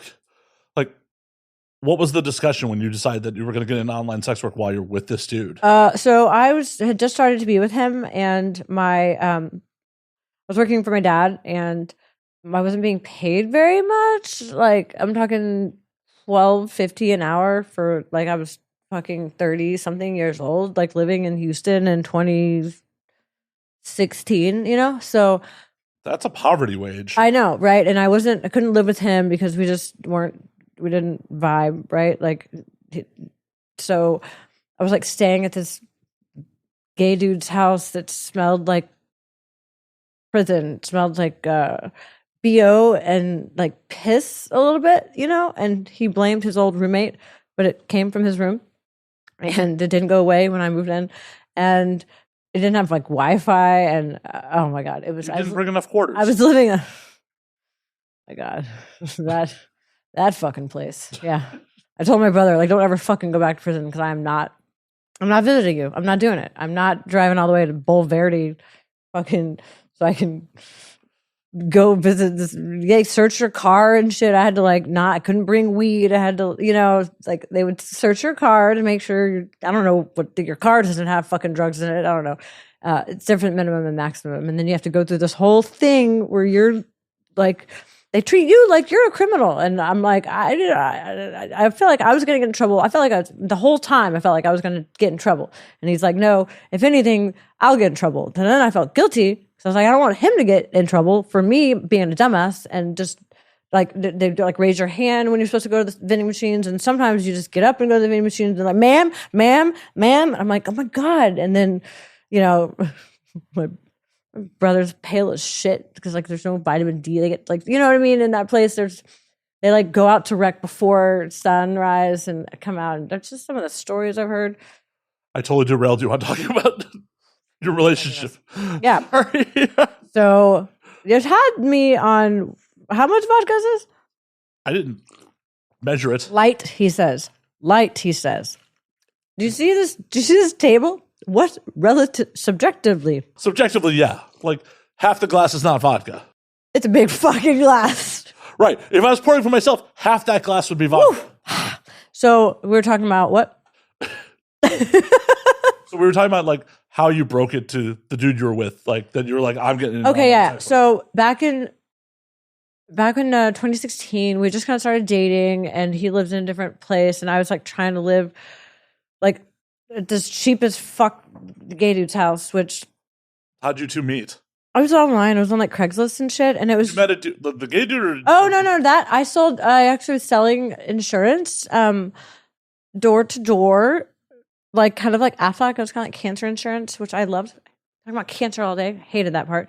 Like I like talking to people, and I was good at this internship in college where I sold like books, you know, like educational books. Like, you know why flamingos are pink? Because they eat salmon. They eat shrimp, and the shrimp eat algae, and the algae turns them pink. And I love when people say because God made them that way. I'm like, no, bitch, actually, God made them gray, and then they eat shrimp, and then they turn pink. Whoop. I want to eat so many shrimp that I turn pink. Fucking like own a Christian. I mean, I love Christians. I love the good Christians. You know what I mean? But God did not make them that way. God made them gray. So basically, I was doing this internship, met my ex-boyfriend's dad, and then got connected with him. And he was like, his dad set you up? You know, his dad did not set us up. He's like, you got to meet my son. He's the young. He was so proud of him. He's the youngest lineman in the, you know, and he was one of like the top of that county in that area. He was like one of the top catches. He had the best job, and you know, but that was, you know, it was very country, very rural, right? Very never left his hometown, and I think he loved the idea of me because I'm a free spirit, and people love the idea of being with the free spirit, but actually being with the free spirit, and I yo-yo the fuck around, you have to be self-confident. You cannot be doubting. I'd go to a gay bar and talk to gay dudes, and he'd be upset with me because, like, I was talking to other dudes. I'm like, they were talking to me about like poppers and how it makes their assholes better, where they can get fucked in the ass better. Like, but they're not trying to hit on me, but it makes you insecure. But even if they were trying to hit on you, like, Trust yourself. I occasionally date performers, and it's just one of those things where, like, at the end of the day, I don't give a fuck what you're doing at work. It's what happens when you come home that matters. Like, I'd also, if you're a social person and you're just talking to people in a social setting, like that should not be something that threatens people. But anyways, so I was not making shit for money, and I had a friend that was doing Snapchat Premium. She kind of told me a little bit about it, so I kind of got in that world a little bit and started putting out like a menu of options that people could buy that my premium, even though I didn't have a premium yet. So, and I think my ex knew I was like dabbling with it, So there's a Wednesday. I don't get paid till Friday. And I know I have a bill coming through on Thursday. And I know my bank account is going to overdraw because I was getting like $800 every 2 fucking weeks. So I happened to get 3 people that paid for my Snapchat Premium that day. 2 of them paid with Google Pay, and 1 paid through another payment processor. And the 2 that paid with Google Pay went through immediately, covered my bill. And I had a choice. I can either give the money back or I can show some naked shit online. I'm not giving the fucking money back. So I didn't even have any fucking content at the time. I had some old sex tapes from an old ex, and apparently somehow my ex-boyfriend had, or the boyfriend at the time had access to my premium. I think I gave it to him. Like, it was like, no, don't worry, it's fine. I don't know. But so I put some old ass sex tapes on there of like some other dude fucking me, and apparently like he got really butthurt about it. I could see that. I was like, I didn't have anything else, dude. I'm just, I like made some content the next day, but I was like, I need to put something on there now. So that's how he found out about it. And then at that point, like, he was not in really a position to tell me no, That's wild to me that, like, that fresh in the relationship, if you were going outside of his comfort zone, that he stuck around. Oh, yeah. No, he did. And he loved making content with me. And there would be a time where I would pick up the phone and he'd be like, oh, it's fucking time. Yeah. And we'd fuck on the chair. We'd broke a chair fucking, you know what I mean? Like, we fucked like multiple times in a day, and it was always very raw and organic and guerrilla style, And like, he didn't like any type of production type of, when I like was like, we're gonna do a Halloween where you're in a Pikachu, because I was really into Pokemon at the time. You're in a Pikachu outfit, and I'm in this, because I was Aquarius at the time, because I didn't. Are you stop being Aquarius? I still am Aquarius, but that's not my fucking name, because type it. If you can spell it, which, let's be honest. Okay, if you can spell it, type it in a fucking browser. Type it on your phone. Type it real fast and see if you can get it right. I can type it. I can spell it. I won a spelling bee when I was in 7th grade. I'm good at spelling. I can't type it. I cannot AQUA. It fucks up. I blame the vodka on that. No, try it. It's just not. It's AQUARUS. It's just too many fucking letters, and people always fuck it up, and it's terrible to spell. It's terrible to write. It's great to say it as a strip club. Oh, Aquarius. Yeah, it's great. Used to do that song. This is the dawning of the age of Aquarius. Oh, you should dance to that song. This is the dawning of the age of... It's like a hippie 60s song. Oh, I'm aware of it. Are you fucking kidding me? People would say that to me. Like, they're like clever. Like, you've never heard that one before. Like, oh, yeah, this is so funny. You have $20. So original. $20, please. So basically, at that point, like, my ex we started doing Snapchat together. He was okay with it as long as I didn't show my face. Sort of okay. He wasn't really ever okay with it. He never liked the attention that this not even the guys, but that it had from me. And I was always kind of just dragging him into like making more and more money with it, and then he helped me with it.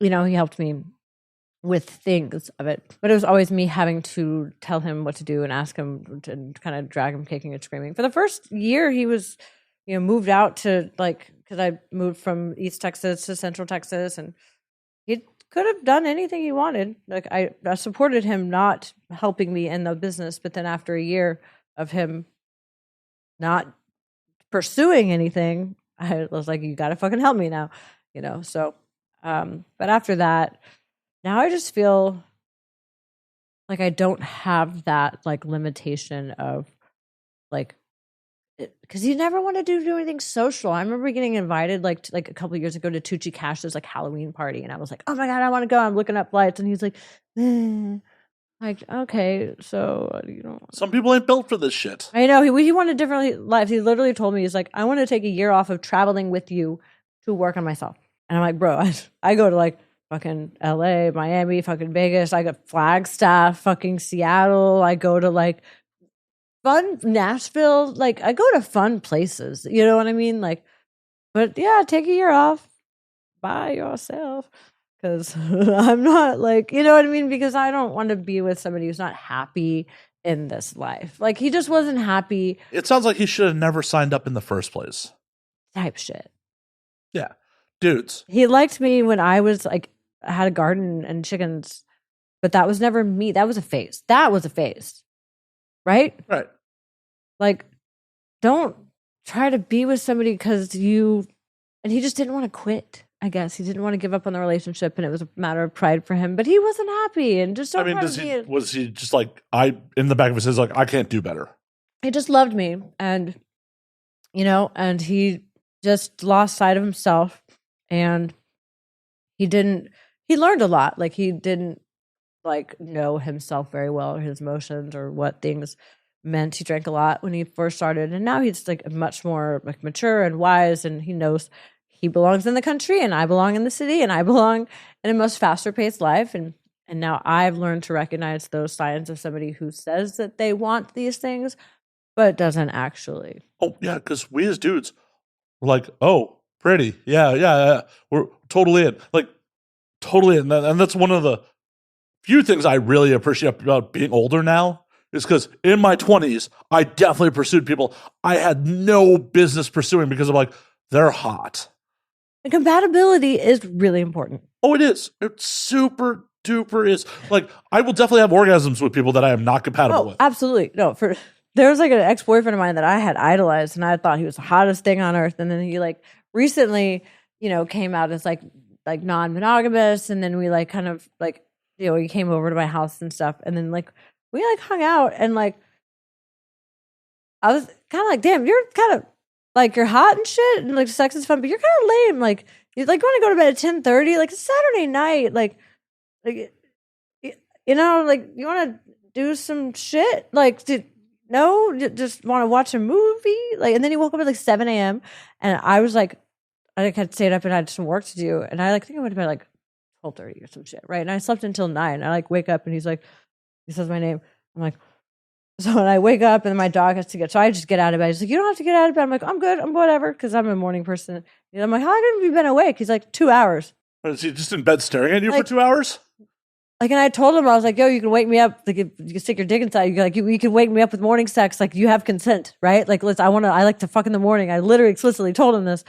And then he like wakes me up fully dressed, covering over me, like bags packed. And I'm like, how long, what have you been doing for 2 hours, bro? Like, you could have woken me up, like touching me, and I would have been like, yeah. And he was like, well, I didn't want to do that. I'm like, I told you to specifically to do that. And like, what did you, bro? It's like, you definitely could have had at least 2 orgasms that morning. Have you been like sitting in bed? What have you been like, just being tiptoeing around the house? Like, did you go through my shit? Like, what of my stuff did you look at? Like, you know what I mean? Like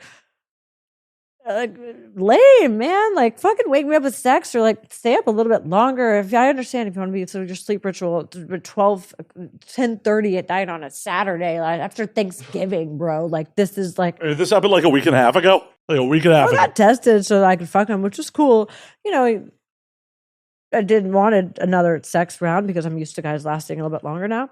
So like, no shade, but like, you know, I'm like, oh, okay, that's, you know, 2.5 positions. A half is being generous, but like, no. And I used to be like, I used to fucking idolize this dude. And I'm like, man, we are not compatible at all. Like, I want to stay up and fucking watch a movie. You know what I mean? Like, he came over at like 7, or we didn't even eat after that. Like, it was just like, just want to sit here in the quiet. Like, I put some music on, but it was just like, man, you are all right, cool. What I used to think was hot, you know, it's just not anymore. You know, like, I want somebody Bless his heart, we're at different places in our lives. And I'm like, so where does this go from here? He's like, I don't think we're compatible. I'm like, oh. And then now I see it. At least he was mature enough to admit it. Oh, for sure. No. And I think he's a great guy. I think he's awesome. But now I'm like, damn, like nope. And I used to think that like I loved this guy and I wanted to be with him. And now I'm like, yeah, no, I'm good. I'm good. I definitely would fuck him again, but Fuck him again, be like, but did you rub one out earlier, dude? So you could last a little longer. Yeah, or at least if I say, like, I enjoy morning sex and you can wake me up by sticking your dick inside of me, do that. Or, like, at least, like, touch me. Right. Would you be mad if he, like, woke you up by going down on you? Or if he just woke me up and just tried to cuddle and just rubbed his hard dick on me, I'd be like, oh, yo, what's up? You know what I mean? Like, but there was nothing. It was just Justine. Like, he said my real name, and he's like, Justine. I'm like, what? And I'm like instantly awake, right? And my dog needs to get fed, so I'm like, whatever. I hop out of bed. He's like, you don't need to get up, but you can take some time. I'm like, no, I'm good. I'm up now. It's like, do you want some coffee? He's like, no, I've been up. I'm like, for how long? He's like, this is 7. Yeah, like for 2 hours. Like, okay.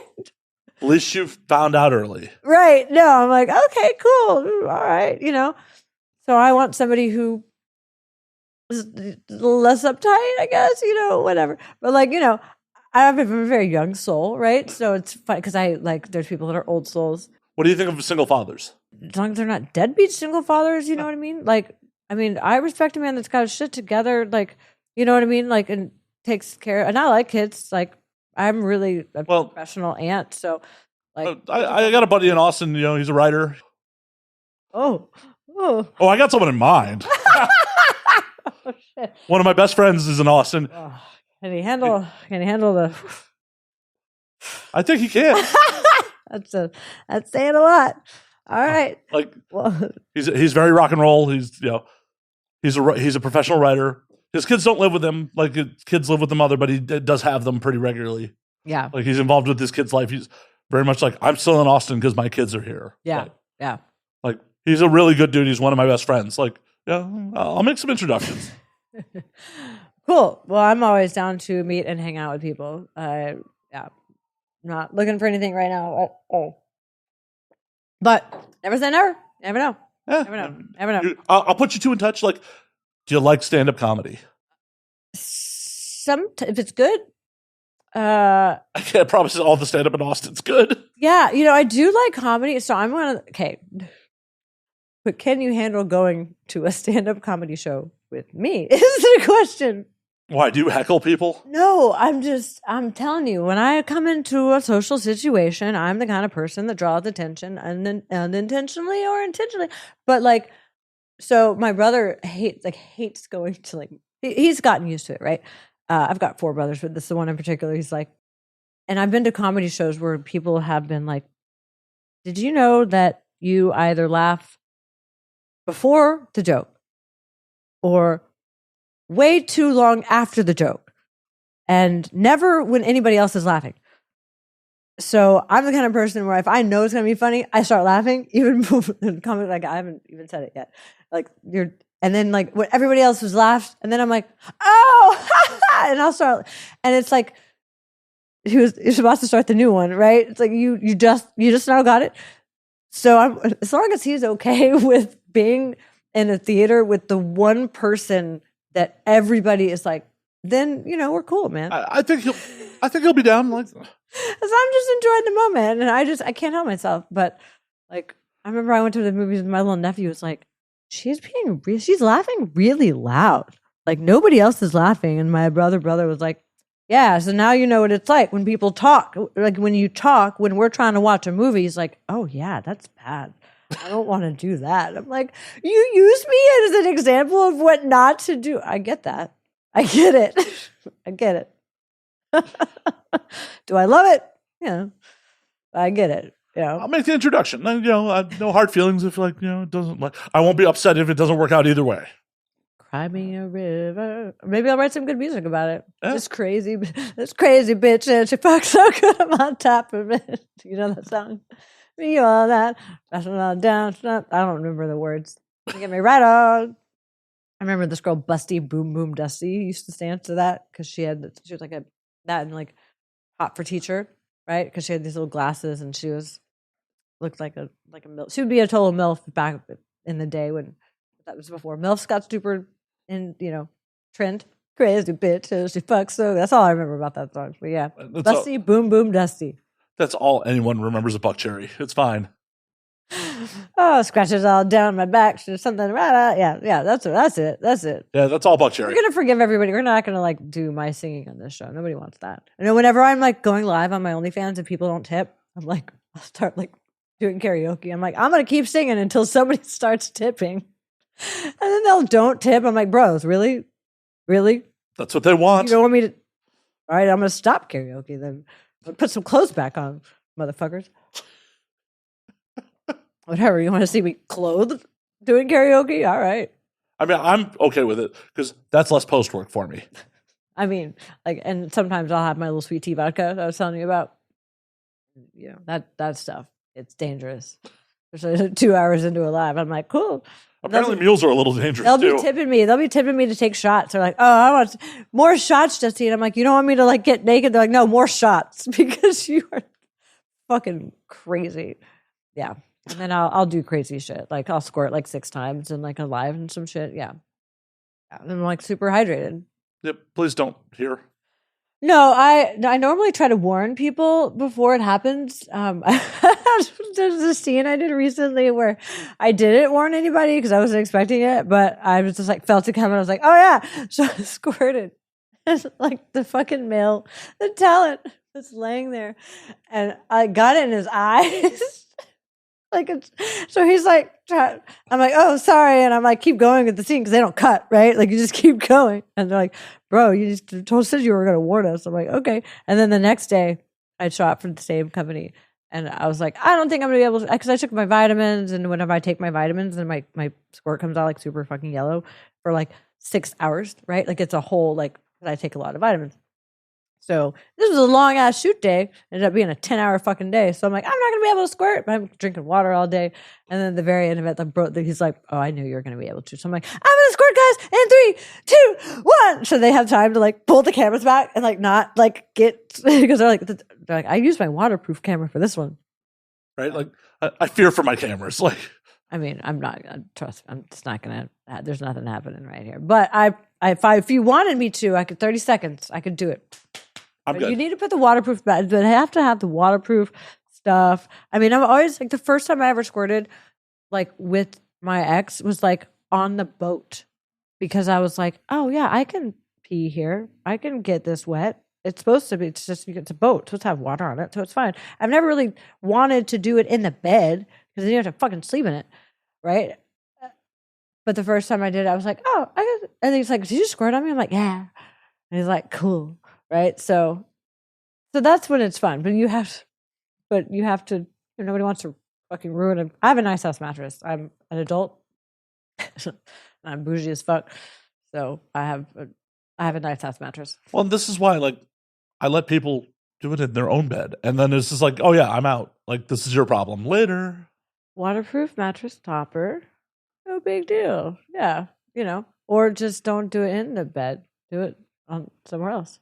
Well, that is also an answer. Yeah. But also, just at someone else's property. It's just, throw some towels down if you know what's going to happen ahead of time, right? There's actually like a scene that I did where they had this waterproof mattress topper, and like I am making this girl squirt, and like basically like just like anytime there was an indentation in the mattress, like all the fucking squirt would pool, right? So it was like. We're like, hold on a second, we gotta move because I'm like drowning over here with your fucking liquids. You're like waterboarding her and fucking. Oh yeah, and then I ended up doing a scene where I squirted they lost count. There was a squirt counter. They did like a little counter on it, and I think it's 13, 14.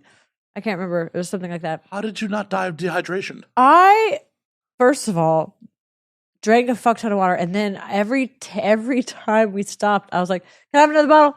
And I didn't know when I'd still get to stop again, so I would just chug the whole thing, right? And like, I drink a lot of water. I'm very hydrated. I work out. I do CrossFit, right? And I do like IVs and stuff like that. So I'm the kind of person that like, and I know how long it takes for my body to process a bottle. It takes 40 minutes approximately for me to get a bottle of water from here to here. So I know, like, if I'm like dehydrated or whatever, I'm like, okay, well, if you give me a bottle of water in 40 minutes, and then it happened to be like an hour and a half that we like, we're stopping and starting, and then I puked on the dude's dick, and then I squirted on his dick, and then all the stuff happened. Like I was there. Pumpkin muffin. Oh my god, never again. That's why I'm like fucking lose weight when I go out, like do these scenes and shit, because they're like, why are you so skinny? I'm like, because I didn't eat, because I didn't know when I was gonna be sucking dick next. Like, because you can't be like one time pumpkin muffin, never again. Fucking trauma. I'm traumatized From puking on the dick, dude. I didn't even want the pumpkin muffin. I was peer pressured into eating it, because I normally know, I'm like, okay, I'm gonna eat some breakfast. I have a couple hours, and if there's anything that hits my gag reflex, it's not gonna come up. So I was at this filling out paperwork, and there's a pumpkin muffin. It's like, around that time of the year with pumpkin, everything. And the camera girl's like, oh, you can have it. I'm like, no, I'm good. She's like, no, you can have it. You can have like a little whatever. I'm like, no, I'm good. She's like, no, have it. You can have it. I'm like, okay, fuck it, whatever. I'll eat it. And so you can have as much as you want. I don't eat. Okay. So then fucking 35 minutes later, I'm like going like this, like, and it just hits the back of my throat, and it's just like, comes right out. Orange. And I'm just like, motherfuck. Like, I didn't even want that fucking muffin. I didn't even want it. I was peer pressured into it. So now, from now on, I'm really cognizant of what I put in my body before a scene. But sometimes there's different companies that have different ways that they work. So sometimes I'm on set and it's like, bro, the fucking's not going to happen until hour 8. Okay. So you should have eaten. But then sometimes I might get there and they're like, okay, wham, bam, thank you. Dick in the mouth. I'm like, okay, all right, cool. Okay, cool. Right. So, you never know. So if you end up like doing that much, and then I don't fucking eat. I'm like, 10 o'clock at night. I'm like, give me a burger. I need food, See, I miss working on crews that were like, oh, it's lunch, we're wrapping. Dude, motherfuckers, there's no food on porn sets. First of all, strike. Can we strike for food on porn sets? It depends on who you work for. You work for fucking MindGeek, there's food. I want food. I want food. There was one time the director had like gotten food, and it was like after the set, right? Like, and he'd gotten just like a smorgasbord of shit, because he doesn't like eating if in front of other people that aren't eating, right? So he just got a bunch of shit, and he's like, "You guys want some?" And I'm like, "Yes!" And I literally take some of everything, and I'm like, "You sure? Yeah, cool." And then like after 45 minutes, I'm like, "Can I have some to go?" Yeah, cool. Yeah, I'm that bitch. That will eat. Well, you need to get on a MindGeek set, because like, is that Brazzers, right? Yeah, I'm doing a Brazzers scene actually next week. In Vegas? Yeah. Yeah. You'll get fed. Yes. Like when I was PAing last time I PA'd for MindGeek, like literally part of my responsibility was walking around the Uber Eats app and ordering everybody lunch. I just need to know T minus dick, right? I need to know time until dick goes in my mouth. Like time until dick goes in there, right? So if I have an hour and a half, an hour plus 2 hours of T minus dick in the throat, like, please feed me. Motherfuckers, do you want my ass to get smaller? Fucking nobody wants that. Nobody wants that. No. So feed this bitch. This gets to T minus. I need to know when the dick's going in so that I can not have any sort of repercussions. I agree. Yeah. Wholeheartedly. Yeah. Agree. Even though they don't mind. Like they're sort of like, are you okay? I'm like, is he okay? I just threw up on his dick. Is he okay? Like we have to ask him, like, I'm fine. Like you should have given me the pumpkin muffin, motherfuckers. I'm sure if he's male talent, he's fine. Oh no, he was. They're like, are you okay? I'm like, yeah, I'm good. I've done this before, motherfuckers. Yeah. See, that's why male talent's built differently. If someone puked on my dick, I'd be out. I'd be like, okay, that erection's not happening again. Oh, he had no problem. Oh, I'm sure. No. That's why male talent's built different. Yeah. Poop on my dick, I can keep going. Puke on my dick, there's just something that's like, nah. It was just a weird, like, I was literally, like, I was like this, like, and he just hit this. You couldn't even see it on the camera because of the way the angle was. And it was a weird ass fucking angle. It was great because you could see everything, right? But not so great for where the dick hit the back of my throat. So, yeah. So white Gatorade from now on. Yeah, it does not taste like bile. It tastes like white Gatorade. It's great. Love it. Perfect. Yeah, but then I ended up like losing weight because like I was on some Team Skeet where I'm like, so 9 hours later, like the fucking happens at hour 8:15, you know. Was it heavy dialogue or just? So good thing I can memorize shit, right? Because I'm a fucking nerd. And like the other talent were there, and I'm like there was one. You guys know it's acting, right? Do you guys know I'm not really like this? There was one that straight up I was like, so I gaslight you and then manipulate you into letting me fuck you, okay? Like this is a predatory as fuck. Like I am like, so what kind of MILF am I today? You're the predator MILF. You're the one that's like, you want my son, don't you? This is the only way. And I had these lines where I was like breaking the fourth wall and going to like camera and then going back. And I loved it. I fucking love the acting part. I'm like sitting there memorizing my lines and they're like, oh, do you need us to feed them to you? I'm like, I got it. They're like, this and this. They're like, did you look at the, I'm like, no, I got it. Like I love being the center of attention. I love like the acting part. You know, I've always wanted to be an actress. So here I am.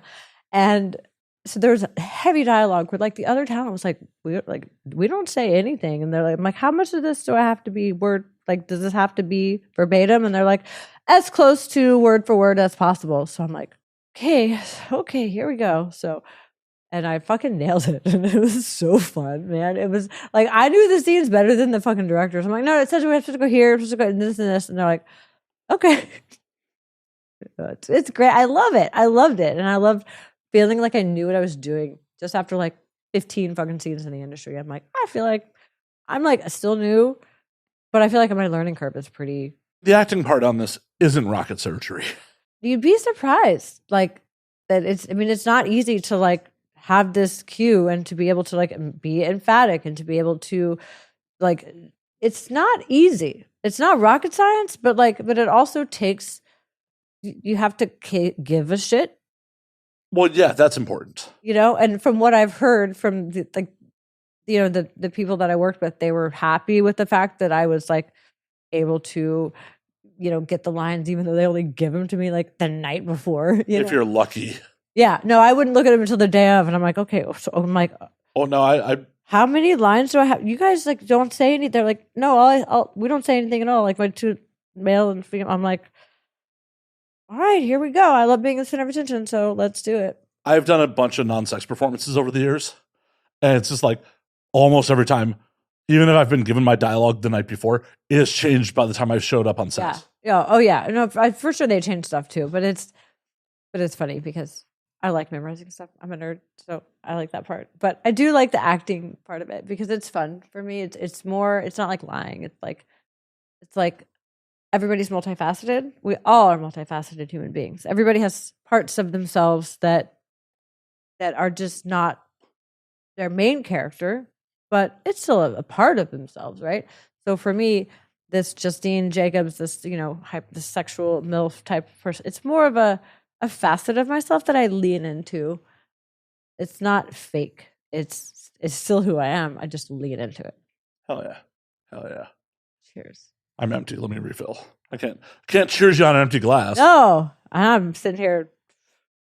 Did you ever hear drunk as who shit the floor? I'm not that drunk, but I'm definitely maybe a quarter sheet to the wind. Excellent. For someone who's like, I'm not going to drink tonight. I said I don't normally drink. I said I don't really like to drink. I don't usually drink, but after today and I have really bad travel anxiety. Like I have especially with this industry when they're like, just bring a bunch of bright colors and a bunch of heels and stilettos and ankle bracelets. Is it 2006? Who has a fucking ankle bracelet now? I don't have ankle bracelets. Bring costume jewelry. I'm like, I don't have. Okay, cool. And then like they tell me all types of. You're gonna be in Vegas this day, and they're gonna be in the. Can you go to Phoenix this day? What? Like I haven't fucking. I mean, I did have a good laugh before we got on there when you were just like showing me wardrobe options. I did have a good laugh at that. Do you know how many do you know how many times? And I was doing this one for Bang Bros, and like they had these pair of jeans that they had me try on because apparently they wanted jeans, and I'm in Miami. I didn't bring jeans, and they had this pair where like the left ankle just would not get over. You can see it in the Bang Bros Bang Bus fucking episode where like the guy had to help me pull the fucking like.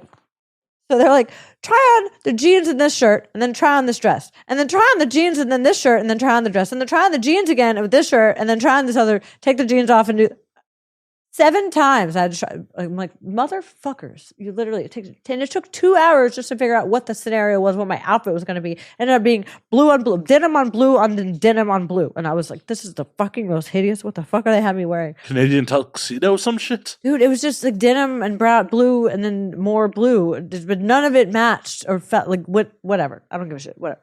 I don't care.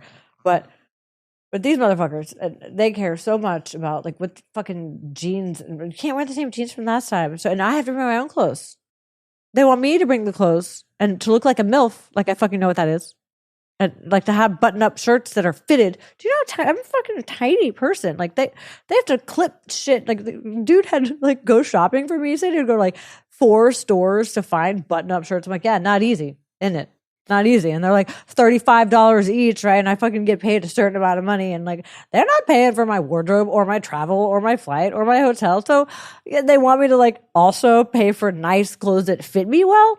I mean, eventually they'll be paying for your travel. Well, it's better. Motherfucking residuals type shit. I'll say that word too loud. Yeah. Yeah, you'll get in a little trouble on that. Yeah, inside my DNA. I got, yeah. So, but really, it's more, I just want to like have fun with people I'm working with. And I really enjoy what I do. I don't really know. I'm learning what a MILF looks like because apparently I don't really dress like a MILF. I just dress like I'm going to athleisure shit. Like I mean, and this is not like what I would consider a MILF to be wearing. Nope. I'm not mad at it. Don't get me wrong. But MILFs wear mom shorts and shit. You know what I mean? Like, but this is porn MILF, so I've got to learn what porn MILFs wear. So it's a whole process. I can't wait till I'm like signing my like, oh, I wore that blouse, that button-up shirt in a porn, and you want to buy it for $500? Sure, yeah. Hell yeah. Take these jeans that can't fit over one ankle. Like, cool. I was like out of the bang bus. You know how like they try to kick you out real fast? Yeah. They didn't do anything mean to me. Like they were nice about it, right? Like they changed from like fucking dropping girls off in the middle of nowhere and they're taking peace, bitch. Like they said they had one girl had a bike and they like purposely ran over it when they like dropped her off and shit because they like were pretending to be mean, but they stopped doing that. So they just kind of were like, oh, we just gave you a couple of grand so you can get an Uber, right? And I'm like, yeah. And I'm like trying to put these jeans on that don't fucking fit. And I'm all sweaty because they had because you had sex? I've been fucking, and then also I think they turn off the AC or some shit. Like they definitely do. Like, yeah, so I'm sitting here sweating balls, right? I'm fucking like, and I work when I fucking do porn. I'm not a pillow princess, right? Like I fucking put in some work. I do CrossFit, right? So I'm like sweaty trying to put these jeans on that don't fucking fit. Like shit's falling out of my purse, and I'm like, later, bye guys. Like, cool, see you. It was fun though. I got some people commenting on my OnlyFans. I saw your Bang Bus episode. I'm like, really? I haven't seen it yet. How is it? Is it good? That's the important part. Oh yeah, they won't comment if they don't like it, right? Well, they may comment. You did shitty on that Bang Bus. I mean, people do talk shit in the comments. Oh, I'm sure they do. She looks like, what is she, like 40? I'm like, is that an insult? That's cute. Like, oh, they think that calling me 40 is an insult because they think I'm younger than that. So they think that calling me 40 is like, you know what I mean? When people, like when you're like 40, she's probably like 34. We're gonna hurt her feelings. We're gonna hurt her feelings by calling her like 40. I'm like, bitch, I'm over 40. Like, show of hands, who wants to look like me when they're 40? It'd be a weird look for me to look like you. Show of hands, everybody fucking in the audience wants to look like me when they're 40. I mean, yeah, come on, man, for real. For real Type shit. So yeah, I was 82 years old. I was gonna say the word, but you'd punch me. So for your age. No. I will. Oh, you're not broke as fuck for your age. Oh, that's cute. You don't. Justine, I will say it without the caveat. You look good. Thank you. I appreciate that. You're welcome. I don't tell these kids, oh, you look good. You look good for having like your brain not fully fucking developed, and you've done well for your life for the fact that you're a fucking child and have no credit score or like lost 3 fucking cars in the past year and like, oh my god, like you have a Louis Vuitton bag. Oh my god, these people don't even like. Oh, they don't own anything. They're like, oh, it's just L's making bands, racking, fucking making bags. I'm like, what's your credit score? 530. I'm like, oh, so nobody will give you any money. So cool. Yeah. So I don't know how this world works these days. I don't know. These people are making fucking crazy ass money for doing stupid ass shit. You know, more power to them. More power to them. But it really feels like the world's going like towards idiocracy. I'm sure our parents' generation felt the same way. Yeah, have we sent anybody to the moon lately? Have we had any innovations in life that are not plastic Televisions? surgery or how to watch football in a higher resolution? Not really. Only stupid people. You know, I think honestly, there is a lot to be said about like the people that want to make a difference and change the world. And at some point, taking selfies is going to be no longer fulfilling. So, Hopefully. those likes, that dopamine rush. Oh, yeah. Phones are just set up like fucking slot machines. Oh, I mean, they do studies on that. They know. Oh, I know. I mean, it's a feature, not a bug. Yeah, it's intelligent. They're I don't have Facebook on my phone intentionally because I don't like them connecting my two lives. You know, It's a solid call. I hate to do it, but we're going to call last call on this motherfucker. to go. Well, to wrap. Just kidding. Just kidding. I think this is enough alcohol today. What do you think? Just see it on alcohol? Only Justin can decide that. I mean, let your viewers decide. Because I've had podcasts where I've been sober, and this is not one of those. I could tell. I could tell. In a good way, yeah. Definitely. Listen up a little bit. But Justine, before we get you out of here. So you guys can find me on Instagram, Justine.fun, and Justine Jakobs with a K. Jakobs. Don't put a C in that bitch. Justine Jakobs on OnlyFans. But I'm sure a lot of people do want to put a C in that bitch. Oh, I couldn't stop myself. I couldn't stop myself on that. No one said that before. That's a new joke. That's a new joke. No one's done that. So, How has no one done that? That's so fucking obvious. because I haven't ever said the don't put a C in that bitch. That was new. So I just kind of teed that up for you. And you swung and that's nice. Nice. Go team. Go team. Until next week, drink up, motherfuckers. Woo.